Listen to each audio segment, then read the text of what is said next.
ಆಕಾಶವಾಣಿ ಮೈಸೂರು. ಮಹಿಳಾ ರಂಗ. ಡಾಕ್ಟರ್ ಸಮಯ ಮಹಿಳಾ ಆರೋಗ್ಯ ಕಾರ್ಯಕ್ರಮ.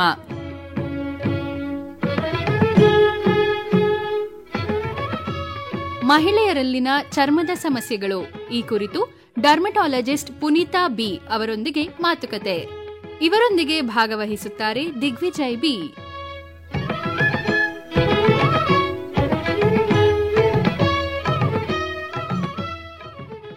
ಕೇಳಿಗರಿಗೆ ನಮಸ್ಕಾರ. ಇಂದಿನ ಮಹಿಳಾ ರಂಗ ಕಾರ್ಯಕ್ರಮಕ್ಕೆ ತಮ್ಮೆಲ್ಲರಿಗೂ ಆತ್ಮೀಯವಾದಂಥ ಸ್ವಾಗತ.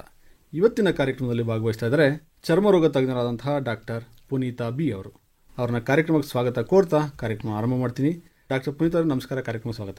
ನಮಸ್ತೆ ಸರ್. ಮೇಡಮ್, ಇವತ್ತು ನಾವು ಮಾತಾಡಲಿಕ್ಕಿದ್ದೇವೆ ಮಹಿಳೆಯರಲ್ಲಿ ಸಾಮಾನ್ಯವಾಗಿ ಕಂಡುಬರುವಂತಹ ಚರ್ಮ ಸಮಸ್ಯೆಗಳು ಅಥವಾ ಚರ್ಮ ರೋಗ ಅಂತ ಹೇಳ್ಬೋದು. ಈಗ ನಾವು ಒಂದು ಏಜ್ ಕ್ಯಾಟಗರಿ ಅಂತ ಮಾಡಿಕೊಂಡಾಗ ಋತುಸ್ರಾವ ಆಗಕ್ಕಿಂತ ಮುಂಚೆ, ಈಗ ಹುಟ್ಟಿದ ಮಗುವಿಂದ ಹಿಡಿದು ಒಂದು ಏಜ್ ತನಕ, ಋತುಸ್ರಾವ ಆದ ನಂತರ, ಅದಾದ ಮೇಲೆ ಋತುಸ್ರಾವ ನಿಂತ ನಂತರ, ಈ 3 ಕ್ಯಾಟಗರಿ ನಾವು ಮಾಡ್ಕೋಬಹುದು. ಹೌದಾ? ಹೌದು. ಈ 3 ಕ್ಯಾಟಗರಿಯಲ್ಲಿ ಹೆಣ್ಣು ಮಕ್ಕಳಿಗೆ ನಾನಾ ರೀತಿಯ ಸಮಸ್ಯೆಗಳು ಈ ಚರ್ಮ ರೋಗದಲ್ಲಿ ಕಂಡು ಬರ್ತವೆ. ಆ ವಿಚಾರವಾಗಿ ನಾವು ಮಾತಾಡ್ತಿದ್ವಿ. ಏನ್ ಹೇಳ್ತೀರಿ? ಹೌದು ಸರ್. ಒಂದು ಮಹಿಳೆ ಅಂದಮೇಲೆ ಶರೀರದಲ್ಲಿ ಹಲವಾರು ಬದಲಾವಣೆಗಳಾಗುತ್ತೆ. ನೀವು ಮೆನ್ಷನ್ ಮಾಡಿದ ಹಾಗೆ ಋತುಸ್ರಾವ ಶುರು ಆಗುತ್ತೆ. ಅದು ಒಂದು 12ರಿಂದ ಈಗೆಲ್ಲ ಬೇಗನೆ ಆಗ್ತಿದೆ. ಈಗಿನ ಫುಡ್ ಆಗ್ಲಿ ಎಲ್ಲ ಆಗ್ಲಿ ಶುರು ಆದ್ಮೇಲೆ ಗರ್ಭ ಧರಿಸೋದು, ಮತ್ತೆ ಮಕ್ಕಳ ಲಾಲನೆ ಪಾಲನೆ ಇದು. ಆಮೇಲೆ ಕೆಲವು ವರ್ಷಗಳಾದ್ಮೇಲೆ ಮುಟ್ಟು ನಿಲ್ಲುತ್ತೆ, ಹಾರ್ಮೋನ್ಗಳ ವ್ಯತ್ಯಾಸ ಆಗ್ತಿರತ್ತೆ. ಅದರ ನಂತರನೂ ಕೆಲವೊಂದೊಂದು ಸಮಸ್ಯೆಗಳಾಗೋದು ಸಹಜ. ಪುರುಷರಿಗೆ ಹೋಲಿಸ್ದಂಗೆ ಮಹಿಳೆಯರಲ್ಲಿ ಈ ತರ ಹಾರ್ಮೋನ್ ಉತ್ಪತ್ತಿ ಆಗೋದು ಮತ್ತೆ ಅದು ವ್ಯತ್ಯಾಸ ಆಗೋದು, ನಂತರ ಅದನ್ನ ನಿಲ್ಲೋದು, ಅದು ನೇಚರ್, ಅದು ನ್ಯಾಚುರಲ್ ಪ್ರೋಸೆಸ್ ಅಂತ ಏನ್ ಹೇಳ್ತೀವಿ. ಸೊ ಋತುಸ್ರಾವಕ್ಕೆ ಮುಂಚೆ ನಾವೇನು ಹೇಳ್ತೀವಿ ಪ್ರಿಮೆನ್ಸ್ಟ್ರುವಲ್ ಫೇಸ್ ಅಂತ ಏನು ಹೇಳ್ತೀವಿ, ಆ ಟೈಮಲ್ಲಿ ಕೆಲವೊಂದು ಸಮಸ್ಯೆಗಳು ಅಂದ್ರೆ ಇವಾಗ ಕೆಲವ್ರಿಗೆ ಹಾರ್ಮೋನ್ಸ್ ಆವಾಗ ತಾನೇ ಮಕ್ಕಳಲ್ಲಿ ಎಸ್ಪೆಷಲಿ 8-9 ಆದ ನಂತರ ಹಾರ್ಮೋನ್ಗಳು ಉತ್ಪತ್ತಿ ಆಗಕ್ಕೆ ಶುರು ಆಗತ್ತೆ. ಆವಾಗ ಅವ್ರ ಸ್ಕಿನ್ ಅಲ್ಲಿ ಕೆಲವು ಚೇಂಜಸ್, ಅಂದ್ರೆ ಬೇಬಿ ಸ್ಕಿನ್ ಇರೋದನ್ನು ಮೊಡವೆಗಳು ಸ್ವಲ್ಪ ಶುರುವಾಗೋದು. ಸಾಮಾನ್ಯವಾಗಿ ನಾವೇನು ಹೇಳೋದು ಅದು ಟೀನೇಜ್ ಪ್ರಾಬ್ಲಮ್ ಅಂತ ಹೇಳ್ತೀವಿ. ಇವಾಗ ಏನಾಗ್ತಿದೆ ಅಂತಂದ್ರೆ ಹಾರ್ಮೋನ್ ಶುರು ಆಗ್ತಿದ್ದಂಗೆನೆ ಕೆಲವ್ರಿಗೆ ಸ್ಟಾರ್ಟ್ ಆಗತ್ತೆ. ಅಂದ್ರೆ ಪ್ರಿಪ್ಯೂಬರ್ಟಲ್ ಇಂತ ಏಜ್ ಆದ ನಂತರ ಅಂತ ಏನಿಲ್ಲ, ಈಗ ಯಾವ ಏಜ್ ಅಲ್ಲಿ ಬೇಕಾದ್ರೂ ಬರ್ಬೋದು ಅಂತ. ಹೌದು ಸರ್, ಹೌದು. ಮೊಡವೆಗಳು ಅಂತ ತಗೊಂಡಾಗ ನಿಮ್ಗೆ ಪ್ರೀ ಪ್ಯೂಬರ್ಟಲ್ ಏಜ್, ಪ್ಯೂಬರ್ಟಿ ಟೈಮ್ ಅಲ್ಲೂ ಬರುತ್ತೆ. ಆಮೇಲೆ ಈವನ್ ಹಾರ್ಮೋನ್ ವ್ಯತ್ಯಾಸ ಆದ್ರೆ ಪೋಸ್ಟ್ ಪ್ಯೂಬರ್ಟಲ್ ಇನ್ ಅಡಲ್ಟ್ಹುಡ್ ಅಲ್ಲೂ ಮೊಡವೆಗಳ ಸಮಸ್ಯೆ ಬರುತ್ತೆ. ಎಲ್ಲಾ ಹೆಣ್ಣು ಮಕ್ಕಳಲ್ಲೂ ಕಂಡು ಬರುತ್ತಾ ಇದು? ಸರ್ ಇಲ್ಲ ಸರ್. ನಾವು ಒಂದು 100 ಮಂದಿಯಲ್ಲಿ ಅಂತ ಅನ್ಕೊಂಡ್ರೆ ಶೇಕಡ ಒಂದು 50-60 ಜನಕ್ಕೆ ಮೊಡವೆಗಳು ಬರಬಹುದು. ಅವ್ರ ಸ್ಕಿನ್ ಟೈಪ್ ಮೇಲೆ ಡಿಪೆಂಡ್. ಅದು ಸ್ಕಿನ್ ಡಿಸೀಸ್ ಅಂತ ಹೇಳ್ತೀರಾ? ಡಿಸೀಸ್ ಅಂತ ಹೇಳಕ್ ಆಗಲ್ಲ ಸರ್, ಅದು ವಯೋ ಸಹಜವಾದ ಒಂದು ಸ್ಕಿನ್ ಕಂಡೀಷನ್ ಅಂತ ಬಾಡಿಲಿ ಸಹಜವಾದ ಒಂದು ಪ್ರಕ್ರಿಯೆ. ಹೌದು ಸರ್, ಹೌದು. ಸಾಮಾನ್ಯವಾಗಿ ಎಲ್ಲರಲ್ಲೂ ಆಗುತ್ತೆ, ಕೆಲವರಲ್ಲಿ ಆಗದೆ ಇರಬಹುದು. ಕೆಲವರು ಚರ್ಮ ಬಹಳ ಸೂಕ್ಷ್ಮವಾಗಿರುತ್ತೆ ಅಥವಾ ಆಗಬಹುದು, ಕೆಲವರು ಆಗದೆ ಇರಬಹುದು. ಹೌದು. ನಂತರ ಈ ಏನು ಹಾರ್ಮೋನಲ್ ಫ್ಲಕ್ಚುಯೇಷನ್ ಈಗ ಮಕ್ಕಳಲ್ಲಿ ಎಸ್ಪೆಷಲಿ 8-9 ಅಂದ್ರೆ ಮಕ್ಕಳೇನೆ ಅವರು, ಆ ಟೈಮಲ್ಲಿ ಸ್ಟಾರ್ಟ್ ಆದಾಗ ಅವ್ರಿಗೆ ಏನೋ ಒಂಥರ ಇದೇನು ನನ್ಗೆ ಇದೇ ತರ ಆಗ್ತದೆ, ಬೇರೆ ಯಾರಿಗೂ ಆಗಿಲ್ಲ, ನನ್ಗೆ ಯಾಕೆ ಈ ತರ ಆಗ್ತದೆ ಅನ್ನೋ ಖಿನ್ನತೆ ಬರೋದು, ಬೇರೆ ಮಕ್ಕಳಲ್ಲಿ ಬೆರೆಯೋ ಅಂತ ಪ್ರಕ್ರಿಯೆ ಕಡಿಮೆ ಆಗೋದು, ಆ ತರ ಎಲ್ಲ ಶುರು ಆಗತ್ತೆ. ಮಕ್ಕಳಲ್ಲಿ ಖಿನ್ನತೆ ಎಲ್ಲ ಶುರುವಾದಾಗ ಅವರು ಓದಿನಲ್ಲೂ ಅವ್ರಿಗೆ ಸ್ವಲ್ಪ ಪ್ರಾಬ್ಲಮ್ ಆಗೋದು, ಇವೆಲ್ಲ ಶುರು ಆಗ್ತವೆ. ಯಾಕಂದ್ರೆ ಅದರ ಅರಿವು ಅವ್ರಿಗೆ ಇರೋದಿಲ್ಲ. ಅಂದ್ರೆ ಈಗ ಎಕ್ಸ್ಪೆಷಲಿ ನಾವು ಹೆಣ್ಮಕ್ಳು ಅಂತ ಹೇಳಿದಾಗ ಸ್ವಲ್ಪ ಬ್ಯೂಟಿ ಕಾನ್ಶಿಯಸ್ ಜಾಸ್ತಿ. ಹೌದು. ನೀವು ಹೇಳಿದಾಗ ಕೂಡ ಒಂದು ಮೊಡವೆ ಬಂತು, ಒಂದು ಸ್ವಲ್ಪ ಸಣ್ಣ ಕಲೆ ಆಯ್ತು, ಏನೋ ಆದ್ರೂ ಕೂಡ ಬಹಳ ಚಿಂತೆ ಪಡೋದು ಜಾಸ್ತಿ. ಏನಪ್ಪ ಇದು ಹಿಂಗಾಗೋಯ್ತು ಅಂತ ಹೇಳಿ ಚಿಂತೆ ಪಡೋ ಅವಶ್ಯಕತೆ ಇಲ್ಲ. ಅದು ವಯಸ್ಸಿನ ಆಧಾರದ ಮೇಲೆ ಅದು ಆಗತ್ತೆ ಹೊರತು ತೋರಿಸ್ಲೇಬೇಕಾಗತ್ತಾ ಅದು? ಸರ್, ಅದು ಯಾವ ಹಂತದಲ್ಲಿ ಇದೆ ಅನ್ನೋದ್ರ ಮೇಲೆ. ಫಾರ್ ಎಕ್ಸಾಂಪಲ್, ಇವಾಗ ಕೆಲವು ಮಕ್ಕಳು ಈಗ ಅವ್ರ ತಾಯಂದಿರನೋ ಅವ್ರ ಅಕ್ಕ ತಂಗಿಯರನ್ನು ನೋಡ್ಕೊಂಡು ಅವ್ರು ಯೂಸ್ ಮಾಡೋಂಥ ಕಾಸ್ಮೆಟಿಕ್ ಗಳು ಯೂಸ್ ಮಾಡೋದು ಚಿಕ್ಕ ಏಜ್ ಅಲ್ಲಿ, ಅವಾಗನು ಕಾಸ್ಮೆಟಿಕ್ ಆಕ್ನೆ ಅಂತ ಬರುತ್ತೆ. ಸೊ ನಾರ್ಮಲ್ ಆಗಿ ಹಾರ್ಮೋನ್ ವ್ಯತ್ಯಾಸದಲ್ಲಿ ಬರೋದು ಅದು ಬೇರೆ ತರ ಹಾರ್ಮೋನ್ಸ್. ಬಟ್ ಅದರಲ್ಲಿ ವಿಧಗಳಿದಾವೆ. ಗ್ರೇಡ್ 1, ಗ್ರೇಡ್ 2, ಗ್ರೇಡ್ 3 4 ವಿಧಗಳು ಇರುತ್ತೆ. ಬಿಗಿನಿಂಗ್ ಅಲ್ಲಿ ಸ್ವಲ್ಪ ಸಣ್ಣದಾಗಿ ಸ್ಕಿನ್ ಕಲರ್ ಪಿಂಪಲ್ ಟೈಪ್ ಬರುತ್ತೆ. ನೆಕ್ಸ್ಟ್ ಹೋಗ್ತಾ ಹೋಗ್ತಾ ಹೋಗ್ತಾ ಗಂಟುಗಳ ರೀತಿ ಫಾರ್ಮೇಶನ್ ಆಗತ್ತೆ ನಮ್ಮ ಬಾಡಿಯಲ್ಲಿ. ಸೊ ಅಂದ್ರೆ ಆ ಹಂತದ ಬಂದಾಗ ಮುಖದಲ್ಲಿ ಪರ್ಮನೆಂಟ್ ಸ್ಕಾರ್ಗಳು ಉಳ್ಕೊಂಡ್ಬಿಡುತ್ತೆ. ಸೊ ನಾವು ಅದು ಯಾವ ಸ್ಟೇಜ್ ಅಲ್ಲಿ ಇದೆ, ಅದು ವಿಪರೀತ ಆಗ್ತಿದೆ ಆಗ್ತಿದೆ ಅನ್ನುವಾಗ ಡಾಕ್ಟರ್ ಕನ್ಸಲ್ಟ್ ಮಾಡ್ಲೇಬೇಕು. ಯಾಕಂದ್ರೆ ಅದರಿಂದ ಆಗೋ ದುಷ್ಪರಿಣಾಮ ಅಂದ್ರೆ ಈಗ ಸ್ಕಾರ್ಗಳು ಉಳಿದ್ಬಿಟ್ರೆ ಪರ್ಮನೆಂಟ್ ಆಗಿ ಅದನ್ನ ಹೋಗ್ಸೋದಕ್ಕೆ ತುಂಬಾ ಕಷ್ಟ. ಮೊಡವೆಗಳು ಬಂದು ಹೋಗ್ಬಿಡುತ್ತೆ, ಆದ್ರೆ ಸ್ಕಾರ್ಗಳು ಉಳಿಬಾರ್ದು. ಅಂದ್ರೆ ಬೇಸಿಕ್ ಏನು ನಾಲೆಜ್ ಇರುತ್ತಲ್ಲ ಅದನ್ನ ಪೇರೆಂಟ್ಸ್ ಮಕ್ಳಿಗೆ ಹೇಳ್ಕೊಡ್ಬೇಕು. ಈಗ ಮೊಡವೆಗಳನ್ನ ಚಿವುಟೋದೇ ಆಗ್ಲಿ, ಕೈಯಲ್ಲಿ ಪ್ರೆಸ್ ಮಾಡೋದೇ ಆಗ್ಲಿ, ಅವೆಲ್ಲ ಅವ್ರು ಏನಂದ್ರೆ ಹಂಗ್ ಮಾಡಿದ್ರೆ ಮೊಡವೆ ಹೋಗುತ್ತೇನೋ ಅನ್ನೋದೊಂದು ಅವ್ರಿಗೆ ಅನ್ಸ್ತಿರುತ್ತೆ. ಮುಖದ ಮೇಲೆ ಇದ್ದಾಗ ಕಾಣೋದೊಂಥರ ಆಡಕ್ ಕಾಣುತ್ತೆ, ಅದನ್ನ ಕಿತ್ಬಿಡೋಣ ಸರಿ ಹೋಗುತ್ತೇನೋ ಅದೊಂದೊಂದು ಇರುತ್ತೆ. ಅದಕ್ಕೆ ಪೇಸ್ಟ್ ಹಚ್ಚೋದು, ಅರ್ಶಿನ ಹಚ್ಚೋದು, ಏನ್ ಸಿಕ್ಕಿದ್ರು ಹಚ್ಚೋದು ಪ್ರವೃತ್ತಿ. ನೀವ್ ಹೇಳಿದ್ ನಿಜ. ಅದು ಮಾಡೋದು ಸರಿನಾ? ಅದು ಇಲ್ಲ ಸರ್, ಅದು ಮಾಡಿದಾಗ ಸ್ಕಾರ್ ಉಳಿದು ಬಿಡುತ್ತೆ. ಈಗ ನ್ಯಾಚುರಲ್ ಆಗಿ ಅದು ಹೀಲ್ ಆದಾಗ ಜಸ್ಟ್ ಪಿಗ್ಮೆಂಟೇಶನ್ ಬೀಳುತ್ತೆ, 1 ತಿಂಗಳು 2 ತಿಂಗಳ ತಾನಾಗೆ ಹೋಗ್ಬಿಡುತ್ತೆ. ಯಾವಾಗ ಈ ತರ ಪ್ರೆಸ್ ಮಾಡ್ತಾರೆ ಅದು ಗುಂಡಿಗಳ ರೀತಿ ಫಾರ್ಮೇಶನ್ ಆಗ್ತವೆ. ಆ ತರ ಆದಾಗ ಅದಕ್ಕೆ ಬೇರೆ ಟ್ರೀಟ್ಮೆಂಟ್ ಇದೆ, ಬಟ್ 100% ರಿಸಲ್ಟ್ಸ್ ಇಲ್ಲ ಅದಕ್ಕೆ. ಅಂದ್ರೆ ಲೇಸರ್ ಆ ತರದೆಲ್ಲ ಇರದೆ ಜಾಸ್ತಿ. ಹೌದು, ಹಾಗೆ. ಅಂದ್ರೆ ಇದರ ಅರಿವು ಅವರ ಪೋಷಕರಿಗೆ ಬೇಕಾಗುತ್ತೆ ಅಲ್ವಾ? ಈ ತರ ಇದ್ದಾಗ ಇದು ಸಾಮಾನ್ಯವಾದದ್ದು, ಅದನ್ನ ತಲೆ ಕೆಡಿಸ್ಕೊಂಬೇಡ, ಅವ್ರಿಗೆ ಧೈರ್ಯ ತುಂಬುವಂತ ಕೆಲಸವನ್ನು ಮಾಡಬೇಕು. ತುಂಬಾ ಸೆನ್ಸಿಟಿವ್ ಅಂತ ಇದ್ದಾಗ ಬೇಕಾದ್ರೆ ಒಂದ್ಸಲ ತೋರ್ಸೋದು ಒಳ್ಳೇದು ಅಲ್ವಾ? ಆ ಸಮಯದಲ್ಲೇನೆ ಅವ್ರಿಗೆ ತಲೆ ಹೊಟ್ಟು ಬರೋದು, ಹೇರ್ ಲಾಸ್ ಆಗುವಂಥದ್ದು, ಇವುಗಳು ಸಾಮಾನ್ಯವಾಗಿ ಇದ್ರ ಜೊತೆಗೇನೆ. ಯಾಕಂದ್ರೆ ಇದು ಹಾರ್ಮೋನ್ ವ್ಯತ್ಯಾಸಕ್ಕೆ. ಯಾವಾಗ ನಮ್ ಸ್ಕಿನ್ ನಲ್ಲಿ ಆಯಿಲ್ ಸೆಕ್ರೇಷನ್ ಜಾಸ್ತಿ ಆಗುತ್ತೋ ಅವಾಗ ತಲೆಯಲ್ಲಿ ಸಣ್ಣದಾಗಿ ಹೊಟ್ಟು ರೀತಿ ಶುರು ಆಗುತ್ತೆ. ಅದು ಕೂಡ ಏಜ್ ಫ್ಯಾಕ್ಟರ್. ಹೌದು, ತಲೆ ಹೊಟ್ಟು, ತಲೆ ಕೂದಲು ಉದುರುವಂತದ್ದು, ತಲೆಯಲ್ಲಿ ವೈಟ್ ಏರ್ಸ್ ಬರುವಂತದ್ದು ಅಂತಾದಾಗ ಒಂದು ಸರ್ಟನ್ ಏಜ್ ಅಂತಿತ್ತು. ಈಗ ಅದಕ್ಕೇನು ಏಜ್ ಫ್ಯಾಕ್ಟರ್ ಏನಿಲ್ಲ, ಅಂದ್ರೆ ಕಾಮನ್ ಆಗಿ ಆಗೇ ಬಿಡುತ್ತೆ. ಈಗ ಎಲ್ಲರಿಗೂ ಅದು ಸಾಮಾನ್ಯವಾಗಿ ಆಗ್ತಾ ಇದೆ. ಸೊ ಡ್ಯಾಂಡ್ರಫ್ ಒಂದ್ಸರಿ ಬಂತು ಅಂದ್ರೆ ಅದೊಂದ್ ಸ್ವಲ್ಪ ಆಲ್ಮೋಸ್ಟ್ ಕ್ಯೂರ್ ತರ ಆಗೋದಿಲ್ಲ, ಬರ್ತಿರುತ್ತೆ ಹೋಗ್ತಿರುತ್ತೆ, ಆ ತರ ಆಗ್ತಿರುತ್ತೆ. ಅದಕ್ಕೂ ಕೆಲವರು ಟೆನ್ಷನ್ ಮಾಡ್ಕೋತಾರೆ. ಆಮೇಲೆ ಈಗ ಹೇರ್ ಲಾಸ್, ಎಸ್ಪೆಷಲಿ ಈ ಪ್ಯೂಬರ್ಟಿ ಹದಿಹರಿಯಾದವರಲ್ಲಿ ಹೇರ್ ಲಾಸ್ ಯಾಕಾಗುತ್ತೆ ಅಂದ್ರೆ ಅವ್ರ ಅವಶ್ಯಕತೆ ಜಾಸ್ತಿ ಇರುತ್ತೆ. ಅಂದ್ರೆ ಈ ಮೈಕ್ರೋ ನ್ಯೂಟ್ರಿಯೆಂಟ್ಸ್ ಅಂತ ಏನು ಹೇಳ್ತೀವಿ, ವಿಟಮಿನ್ಸ್ಗಳು, ಮಿನರಲ್ಸ್ಗಳು ಅವಶ್ಯಕತೆ ಹೆಚ್ಚಿರುತ್ತೆ. ಬಟ್ ಅವರು ನಾರ್ಮಲ್ ಆಗೇ ತಿಂತಾರೆ, ಬಟ್ ಅವ್ರ ಅವಶ್ಯಕತೆನ ಮೀಟ್ ಮಾಡಕ್ ಆಗಲ್ಲ. ಸೊ ಆವಾಗ ಅವರ ಕಬ್ಬಿಣಾಂಶದ ಕೊರತೆ ಆಗಿರ್ಬೋದು, ಕೆಲವೊಂದ್ಸರಿ ಥೈರಾಯ್ಡ್ ಹಾರ್ಮೋನ್ ವ್ಯತ್ಯಾಸದಿಂದ ಇರ್ಬೋದು, ಕೆಲವು ಕಂಡೀಷನ್ ಇಂದ ಅವ್ರ ಹೇರ್ ಫಾಲ್ ಆಗ್ತಾ ಇರುತ್ತೆ. ಅದು ಡಾಕ್ಟರ್ ಹತ್ರ ಬಂದಾಗ ಅವ್ರಿಗೆ ಏನ್ ಅಂಡರ್ಲೈನ್ ಸಮಸ್ಯೆ ಇದೆ ಅನ್ನೋದೊಂದು ಖಾತ್ರಿ ಪಡಿಸ್ಕೊಂಡು, ಏನು ಇಲ್ಲ ಅಂದ್ರೆ ಫುಡ್ ಅಲ್ಲಿ ವೇರಿಯೇಷನ್. ಈಗ ಮಕ್ಕಳಲ್ಲಿ ನೀವು ನೋಡಿರ್ಬೋದು, ಅವರು ಕೆಲವು ಪದಾರ್ಥಗಳು ತಿನ್ನಲ್ಲ, ಈ ತರ ಜಂಕ್ ಫುಡ್ಗಳು ಜಾಸ್ತಿ ತಗೊಳ್ತಾರೆ. ಆ ತರ ಹೋದಾಗ ಅವ್ರದ್ದು ನ್ಯೂಟ್ರಿಷನ್ ಎಫೆಕ್ಟ್ ಆಗುತ್ತೆ, ಹೇರ್ ಲಾಸ್ ಆಗಲಿ ಬೇರೆ ಸಮಸ್ಯೆಗಳಾಗ್ಲಿ ಜಾಸ್ತಿ ಆಗುತ್ತೆ. ಈ ಮೊಡವೆಗಳಲ್ಲೂ ಸ್ವೀಟ್ಸು, ಕರ್ದಿದ ಐಟಮ್ಸ್ ತಿಂದ್ರೆ ಕೆಲವೊಂದೊಂದ್ಸರಿ ಜಾಸ್ತಿ ಆಗೋ ಚಾನ್ಸ್ ಇರುತ್ತೆ. ಓಕೆ, ಅಂದ್ರೆ ಈಗ ತಲೆ ಕೂದಲು ಉದುರುವಂತದ್ದು, ತಲೆ ಹೊಟ್ಟು, ಇದಕ್ಕೂ ಆಹಾರಕ್ಕೂ ರಿಲೇಟೆಡ್ ಇದೆಯಾ? ಹೌದು ಸರ್, ಹೌದು, ಖಂಡಿತವಾಗಿ. ಯಾಕಂದ್ರೆ ನ್ಯೂಟ್ರಿಷನ್ ಡಿಫಿಷಿಯನ್ಸಿ ಆದಾಗ್ಲೇ ಇದೆಲ್ಲ ಶುರು ಆಗೋದು. ತಲೆ ಹೊಟ್ಟು ಯೂಶಲಿ ನ್ಯೂಟ್ರಿಷನ್ ರಿಲೇಟ್ ಇರೋದಿಲ್ಲ. ಮೊಡವೆಗಳು ಮತ್ತೆ ಹೇರ್ ಫಾಲ್, ತಲೆ ಹೊಟ್ಟು ಎಲ್ರೂ ಇರುತ್ತಲ್ವಾ, ಗಂಡು ಮಕ್ಕಳಾಗ್ಬೋದು ಹೆಣ್ಮಕ್ಳು ಇಬ್ರಲ್ಲೂ ಇರುತ್ತೆ, ಜಾಸ್ತಿ ಇರುತ್ತೆ ಅಲ್ಲ? ಅದೇನ್ ಕಾರಣ ಇರ್ಬೋದು ಬರ್ಲಿಕ್ಕೆ? ಸರ್, ಆಯಿಲ್ ಸೆಕ್ರೇಷನ್ ಜಾಸ್ತಿ ಆಗುತ್ತೆ ಡ್ಯೂ ಟು ಈಗ ಹಾರ್ಮೋನ್ಸ್ ಏನ್ ಪ್ರೊಡ್ಯೂಸ್ ಆಗ್ತಿರುತ್ತೆ. ಹೆಂಗಸರಲ್ಲಿ ಎಸ್ಟ್ರೋಜನ್, ಪ್ರೊಜೆಸ್ಟ್ರಾನ್ ಅಂತ ಪ್ರೊಡ್ಯೂಸ್ ಆಗಿ, ಮತ್ತೆ ಆಂಡ್ರೋಜನ್ಸ್ ಅನ್ನೋದೊಂದು ಅದು ಗಂಡಸರಲ್ಲೂ ಇರುತ್ತೆ, ಹೆಂಗಸರಲ್ಲೂ ಇರುತ್ತೆ.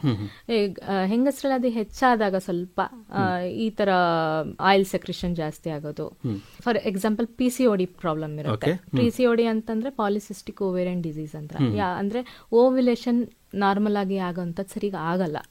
ಸೊ ಆ ತರ ಇರುವಾಗ ಈ ಸಮಸ್ಯೆಗಳು ಹೆಚ್ಚಾಗಿ ಕಾಣುತ್ತೆ. ಫಾರ್ ಎಕ್ಸಾಂಪಲ್ ಪಿಂಪಲ್ಗಳು ದಪ್ಪ ನಾನು ಹೇಳದ್ನಲ್ಲ, ಗ್ರೇಡ್ಸ್ ಇರುತ್ತೆ. 2ನೇ ಗ್ರೇಡ್ರಿಂದ 4ನೇ ಗ್ರೇಡ್ ವರ್ಗು ಪಿಂಪಲ್ ಇರುತ್ತೆ. ಎಸ್ಪೆಷಲಿ ಚೀಕ್ ಮತ್ತೆ ಚಿನ್ ಈ ಏರಿಯಾಗಳಲ್ಲಿ ಪಿಂಪಲ್ಸ್ ಜಾಸ್ತಿ ಇರುತ್ತೆ. ಮತ್ತೆ ತುಟಿ ಮೇಲ್ಭಾಗದಲ್ಲಿ ಹೇರ್ಸ್ ಬರೋಂಥದ್ದು, ಚಿನ್ನಲ್ಲೆಲ್ಲ ಹೇರ್ಸ್ ದೊಡ್ಡದಾಗಿ, ಅಂದ್ರೆ ಗಂಡಸರ ಮಾದರಿಲೇ ಬರೋಂಥದ್ದು. ಇವೆಲ್ಲ ಹಾರ್ಮೋನ್ಸ್ಗಳ ವ್ಯತ್ಯಾಸ. ಅಂದ್ರೆ ಮೇಲ್ ಹಾರ್ಮೋನ್ಸ್ ಏನ್ ಬಾಡಿಲಿ ಇರುತ್ತೆ, ಫಿಮೇಲ್ಸ್ ಅಲ್ಲೂ ಇರುತ್ತೆ ಆಂಡ್ರೋಜನ್ಸ್ ಅನ್ನೋದು, ಬಟ್ ಅದು ಸ್ವಲ್ಪ ಪ್ರಮಾಣದಲ್ಲಿ ಇರುತ್ತೆ. ಸೊ ಯಾವಾಗ ನಮ್ ನಾರ್ಮಲ್ ಈಸ್ಟ್ರೋಜನ್ ಪ್ರೊಜೆಕ್ಷನ್ ಸರಿಯಾಗಿ ಸೆಕ್ರೆಟ್ ಆಗ್ತಿರಲ್ವೋ ಅವಾಗ ಈ ಆಂಡ್ರೋಜನ್ ಅಂಶ ಜಾಸ್ತಿ ಆಗಿ ಈ ತರ ಸಮಸ್ಯೆಗಳು ಶುರು ಆಗುತ್ತೆ. ಈಗ ತಲೆ ಹೊಟ್ಟು ಮತ್ತೆ ತಲೆ ಕೂದಲು ಉದುರುವಂತದ್ದು ಅಂತ ಬಂದಾಗ, ನಮ್ಮಲ್ಲಿ ತಲೆಗೆ ಸ್ನಾನ ಮಾಡಿ ಶಾಂಪೂ, ಆಂಟಿ ಡ್ಯಾಂಡ್ರಫ್ ಬರೋ ಶಾಂಪೂ ಹಾಕ್ಬಿಟ್ಟು ಹೋಗ್ಬಿಡುತ್ತೆ ಅಂತ ಹೇಳ್ತಾರೆ. ಅದು ಸರಿನಾ? ಅದು ಎಸ್ಪೆಷಲಿ ನೀವು ಹುಟ್ಟು ಅಂತ ಹೇಳುವಾಗ ಅದರಲ್ಲಿ ಸ್ಟೇಜಸ್ ಇರುತ್ತೆ ಸರ್. ಜಸ್ಟ್ ಡ್ರೈನೆಸ್ ಇರ್ಬೋದು, ಕೆಲವೊಂದ್ಸರಿ ಅದು ಡ್ಯಾಂಡ್ರಫ್ ಅಂದ್ರೆ ಜಸ್ಟ್ ಫ್ಲೇಕ್ಸ್. ಸೆಬೋರಿಕ್ ಡರ್ಮಟೈಟಿಸ್ ಅಂತ ಒಂದು ಹಂತ ಬರುತ್ತೆ. ಯಾವಾಗ ಈ ಹೊಟ್ಟುನುವೆ ಅದು ಚರ್ಮದಲ್ಲಿ ಇನ್ಫ್ಲಮೇಷನ್ ಅಂತ ಏನ್ ಹೇಳ್ತೀವಿ, ಅದರಲ್ಲಿ ಕೆಲವೊಂದು ಬ್ಯಾಕ್ಟೀರಿಯಾಗಳು ಓವರ್ ಗ್ರೋತ್ ಬ್ಯಾಕ್ಟೀರಿಯಾ ಅಥವಾ ಫಂಗಸ್ ಓವರ್ ಗ್ರೋತ್ ಆದಾಗ ಚರ್ಮದಲ್ಲಿ ವೇರಿಯೇಷನ್ ಆಗುತ್ತೆ. ಎಸ್ಪೆಷಲಿ ಮೂಗಿನ ಸಂದುಗಳಲ್ಲಿ, ತುಟಿ ಸಂದುಗಳಲ್ಲಿ ಸ್ವಲ್ಪ ರೆಡ್ಡಿಶ್ ಆಗೋದು, ಆಯಿಲ್ನೆಸ್ ಇರೋದು, ಇದೆಲ್ಲ ಸೆಬೋರಿಕ್ ಡರ್ಮಟೈಟಿಸ್. ಡ್ಯಾಂಡ್ರಫ್ ಹಂತದಿಂದ ಸೆಬೋರಿಕ್ ಡರ್ಮಟೈಟಿಸ್ ಅನ್ನೋ ಹಂತಕ್ಕೆ ಹೋಗುತ್ತೆ. ಅಂದ್ರೆ ನಾವು ಕರೆಕ್ಟ್ ಆಗಿ ಅದನ್ನ ನೋಡ್ಕೊಳ್ಳಿಲ್ಲ, ಆಗುತ್ತೆ. ಅಂದ್ರೆ ಯಾವ ಹಂತದಲ್ಲಿ ಬರುತ್ತೆ ಅಂತ ಹೇಳಕ್ಕಾಗಲ್ಲ. ಅಂದ್ರೆ ಅವರಲ್ಲೇ ಬರೀ ಡ್ಯಾಂಡ್ರಫ್ ಇರ್ಬೋದು, ಇಲ್ಲ ಸೆಬೋರಿಕ್ ಡರ್ಮಟೈಟಿಸ್ ಆಗ್ಬೋದು. ಇನ್ನೊಂದು ಕಂಡೀಷನ್ ಇದೆ ಸೋರಿಯಾಸಿಸ್ ಅಂತ. ಸೋರಿಯಾಸಿಸ್ ಕೂದಲು ಬುಡಕ್ಕೆ ಅಥವಾ ಸ್ಕ್ಯಾಲ್ಪ್ಗೆ ಬಂದಾಗ ಅದಕ್ಕೆ ಸೋರಿಯಾಸಿಸ್ ಅನ್ನೋದು ಟರ್ಮ್ ಒಂದು ಕೊಡ್ತೀವಿ. ಅದರಲ್ಲಿ ಬಿಳಿಯದಾದಂತ ದೊಡ್ಡ ದೊಡ್ಡ ಫ್ಲೇಕ್ಸ್ ಬರುತ್ತೆ. ಆವಾಗ ಕೂದಲು ಅಷ್ಟು ಉದುರುವಿಕೆ ಇರಲ್ಲ psoriasis compare to seborrhoeic dermatitis. ಒಂದ್ ಕಂಡೀಷನ್ ಎರಡು ಮಿಕ್ಸ್ ಸೋರಿಯಾಸಿಸ್ ಅಂತ ಎರಡು ಅಂಶಗಳು ಇರೋಂಥದ್ದು. ಸೊ ಯಾವ ಹಂತದಲ್ಲಿ ಡ್ಯಾಂಡ್ರಫ್ ಇದೆ ಅನ್ನೋದು ಡಾಕ್ಟರ್ ಹತ್ರ ಬಂದು ಕನ್ಸಲ್ಟ್ ಮಾಡಿದ್ರೆ ಅವ್ರಿಗೆ ಅದೊಂದು ಪರಿಹಾರ ಚೆನ್ನಾಗಿ ಸಿಗುತ್ತೆ. ಹಿಂದಿನ ಕಾಲದಲ್ಲಿ ಏನಾಗ್ತಿತ್ತು ಅಂತ ಹೇಳಿದ್ರೆ ಅಜ್ಜಿಯಂದರು ಎಲ್ಲ ಕೂಡ ತಲೆಗೆ ಈ ಕೈ ಎಣ್ಣೆ ಹಚ್ಚುವಂತದ್ದಾಗ್ಬೋದಿಲ್ಲ, ಕ್ಲೀನ್ ಆಗಿ ಹಚ್ಚಿ ಸ್ನಾನ ಮಾಡಿಸಿ ಮೈ ಕೈಗೆಲ್ಲ ಹಚ್ಚಿ ಚರ್ಮದ ಆರೋಗ್ಯವನ್ನ ಕಾಪಾಡ್ಕೋತಿದ್ರು ಅಂತ ಕಾಣಿಸುತ್ತೆ. ಅವಾಗ ಅದು ನೀವು ಎಷ್ಟು ಸರಿ ಅಂತ ಹೇಳ್ತೀರಿ? ಯಾಕೆಂತಂದ್ರೆ ಹೊಟ್ಟು ತಲೆ ಭಾಗಕ್ಕೆ ಕರೆಕ್ಟಾಗಿ ನಿಮಗೆ ಆಯಿಲ್ ಅಂಶ ಬೀಳ್ದಿದ್ದಾಗ, ಬರೀ ಡ್ರೈನೆಸ್ ಇದ್ದಾಗ ಹೊಟ್ಟು ಬರುವಂಥದ್ದು, ಕೂದಲು ಉದುರುವಂಥದ್ದು ಆಗ್ಬೋದು. ಈ ಥರ ತಲೆಗೆ ಎಣ್ಣೆ ಹಾಕುವಂಥದ್ದು, ಮಸಾಜ್ ಮಾಡುವಂಥದ್ದು ಒಳ್ಳೇದಾ? ಅವಾಗ ಮಾಡ್ತಿದ್ರು. ಈ ಎಣ್ಣೆ ಉಪಯೋಗಿಸೋದು ಅಂದ್ರೆ ಕೂದಲಿಗೆ ಕಂಡೀಷನಿಂಗ್ ಮಾಡೋದು ಅಂತಲ್ಲ, ಅದರಿಂದ ಏನು ಎಕ್ಸ್ಟ್ರಾ ನರಿಶ್ಮೆಂಟ್ ಸಿಕ್ಕೋದಿಲ್ಲ. ನೀವೇನ್ ಹೇಳ್ತಿದ್ರ ಅದು ಹೊಟ್ಟು ಅವಾಯ್ಡ್ ಮಾಡುತ್ತೆ ಅಂತ ಕೆಲವೊಂದ್ಸರಿ ಹೌದು ಬೆಳೆಯುತ್ತೆ, ಕಂಡೀಷನ್ ಮಾಡುತ್ತೆ. ಈಗ ಹೆಂಗೆ ನಮ್ ಸ್ಕಿನ್ಗೆ ಮಾಯಿಶ್ಚರೈಸರ್ ಆಗ್ತದೆ, ಒಂದು ಹೇರ್ಗೆ ಅದೊಂದು ಕಂಡೀಷನ್. ನಿಮ್ ಬುಡದಲ್ಲಿ ಬಿಟ್ರೆ ಹೇರ್ ಎಲ್ಲ ಫುಡ್ ತರ ಡೆಡ್ ಟಿಶ್ಯೂ ಟೈಪ್ ಅದು. ಅದನ್ನ ನಮ್ಗೆ ಅದು ಸೌಂದರ್ಯವರ್ಧಕ ತರ ಕಾಣ್ತಿರ್ಬೋದು, ನಮ್ ಬಾಡಿಗೆ ಅದು ಅಷ್ಟು ಇಂಪಾರ್ಟೆಂಟ್ ಅಲ್ಲ.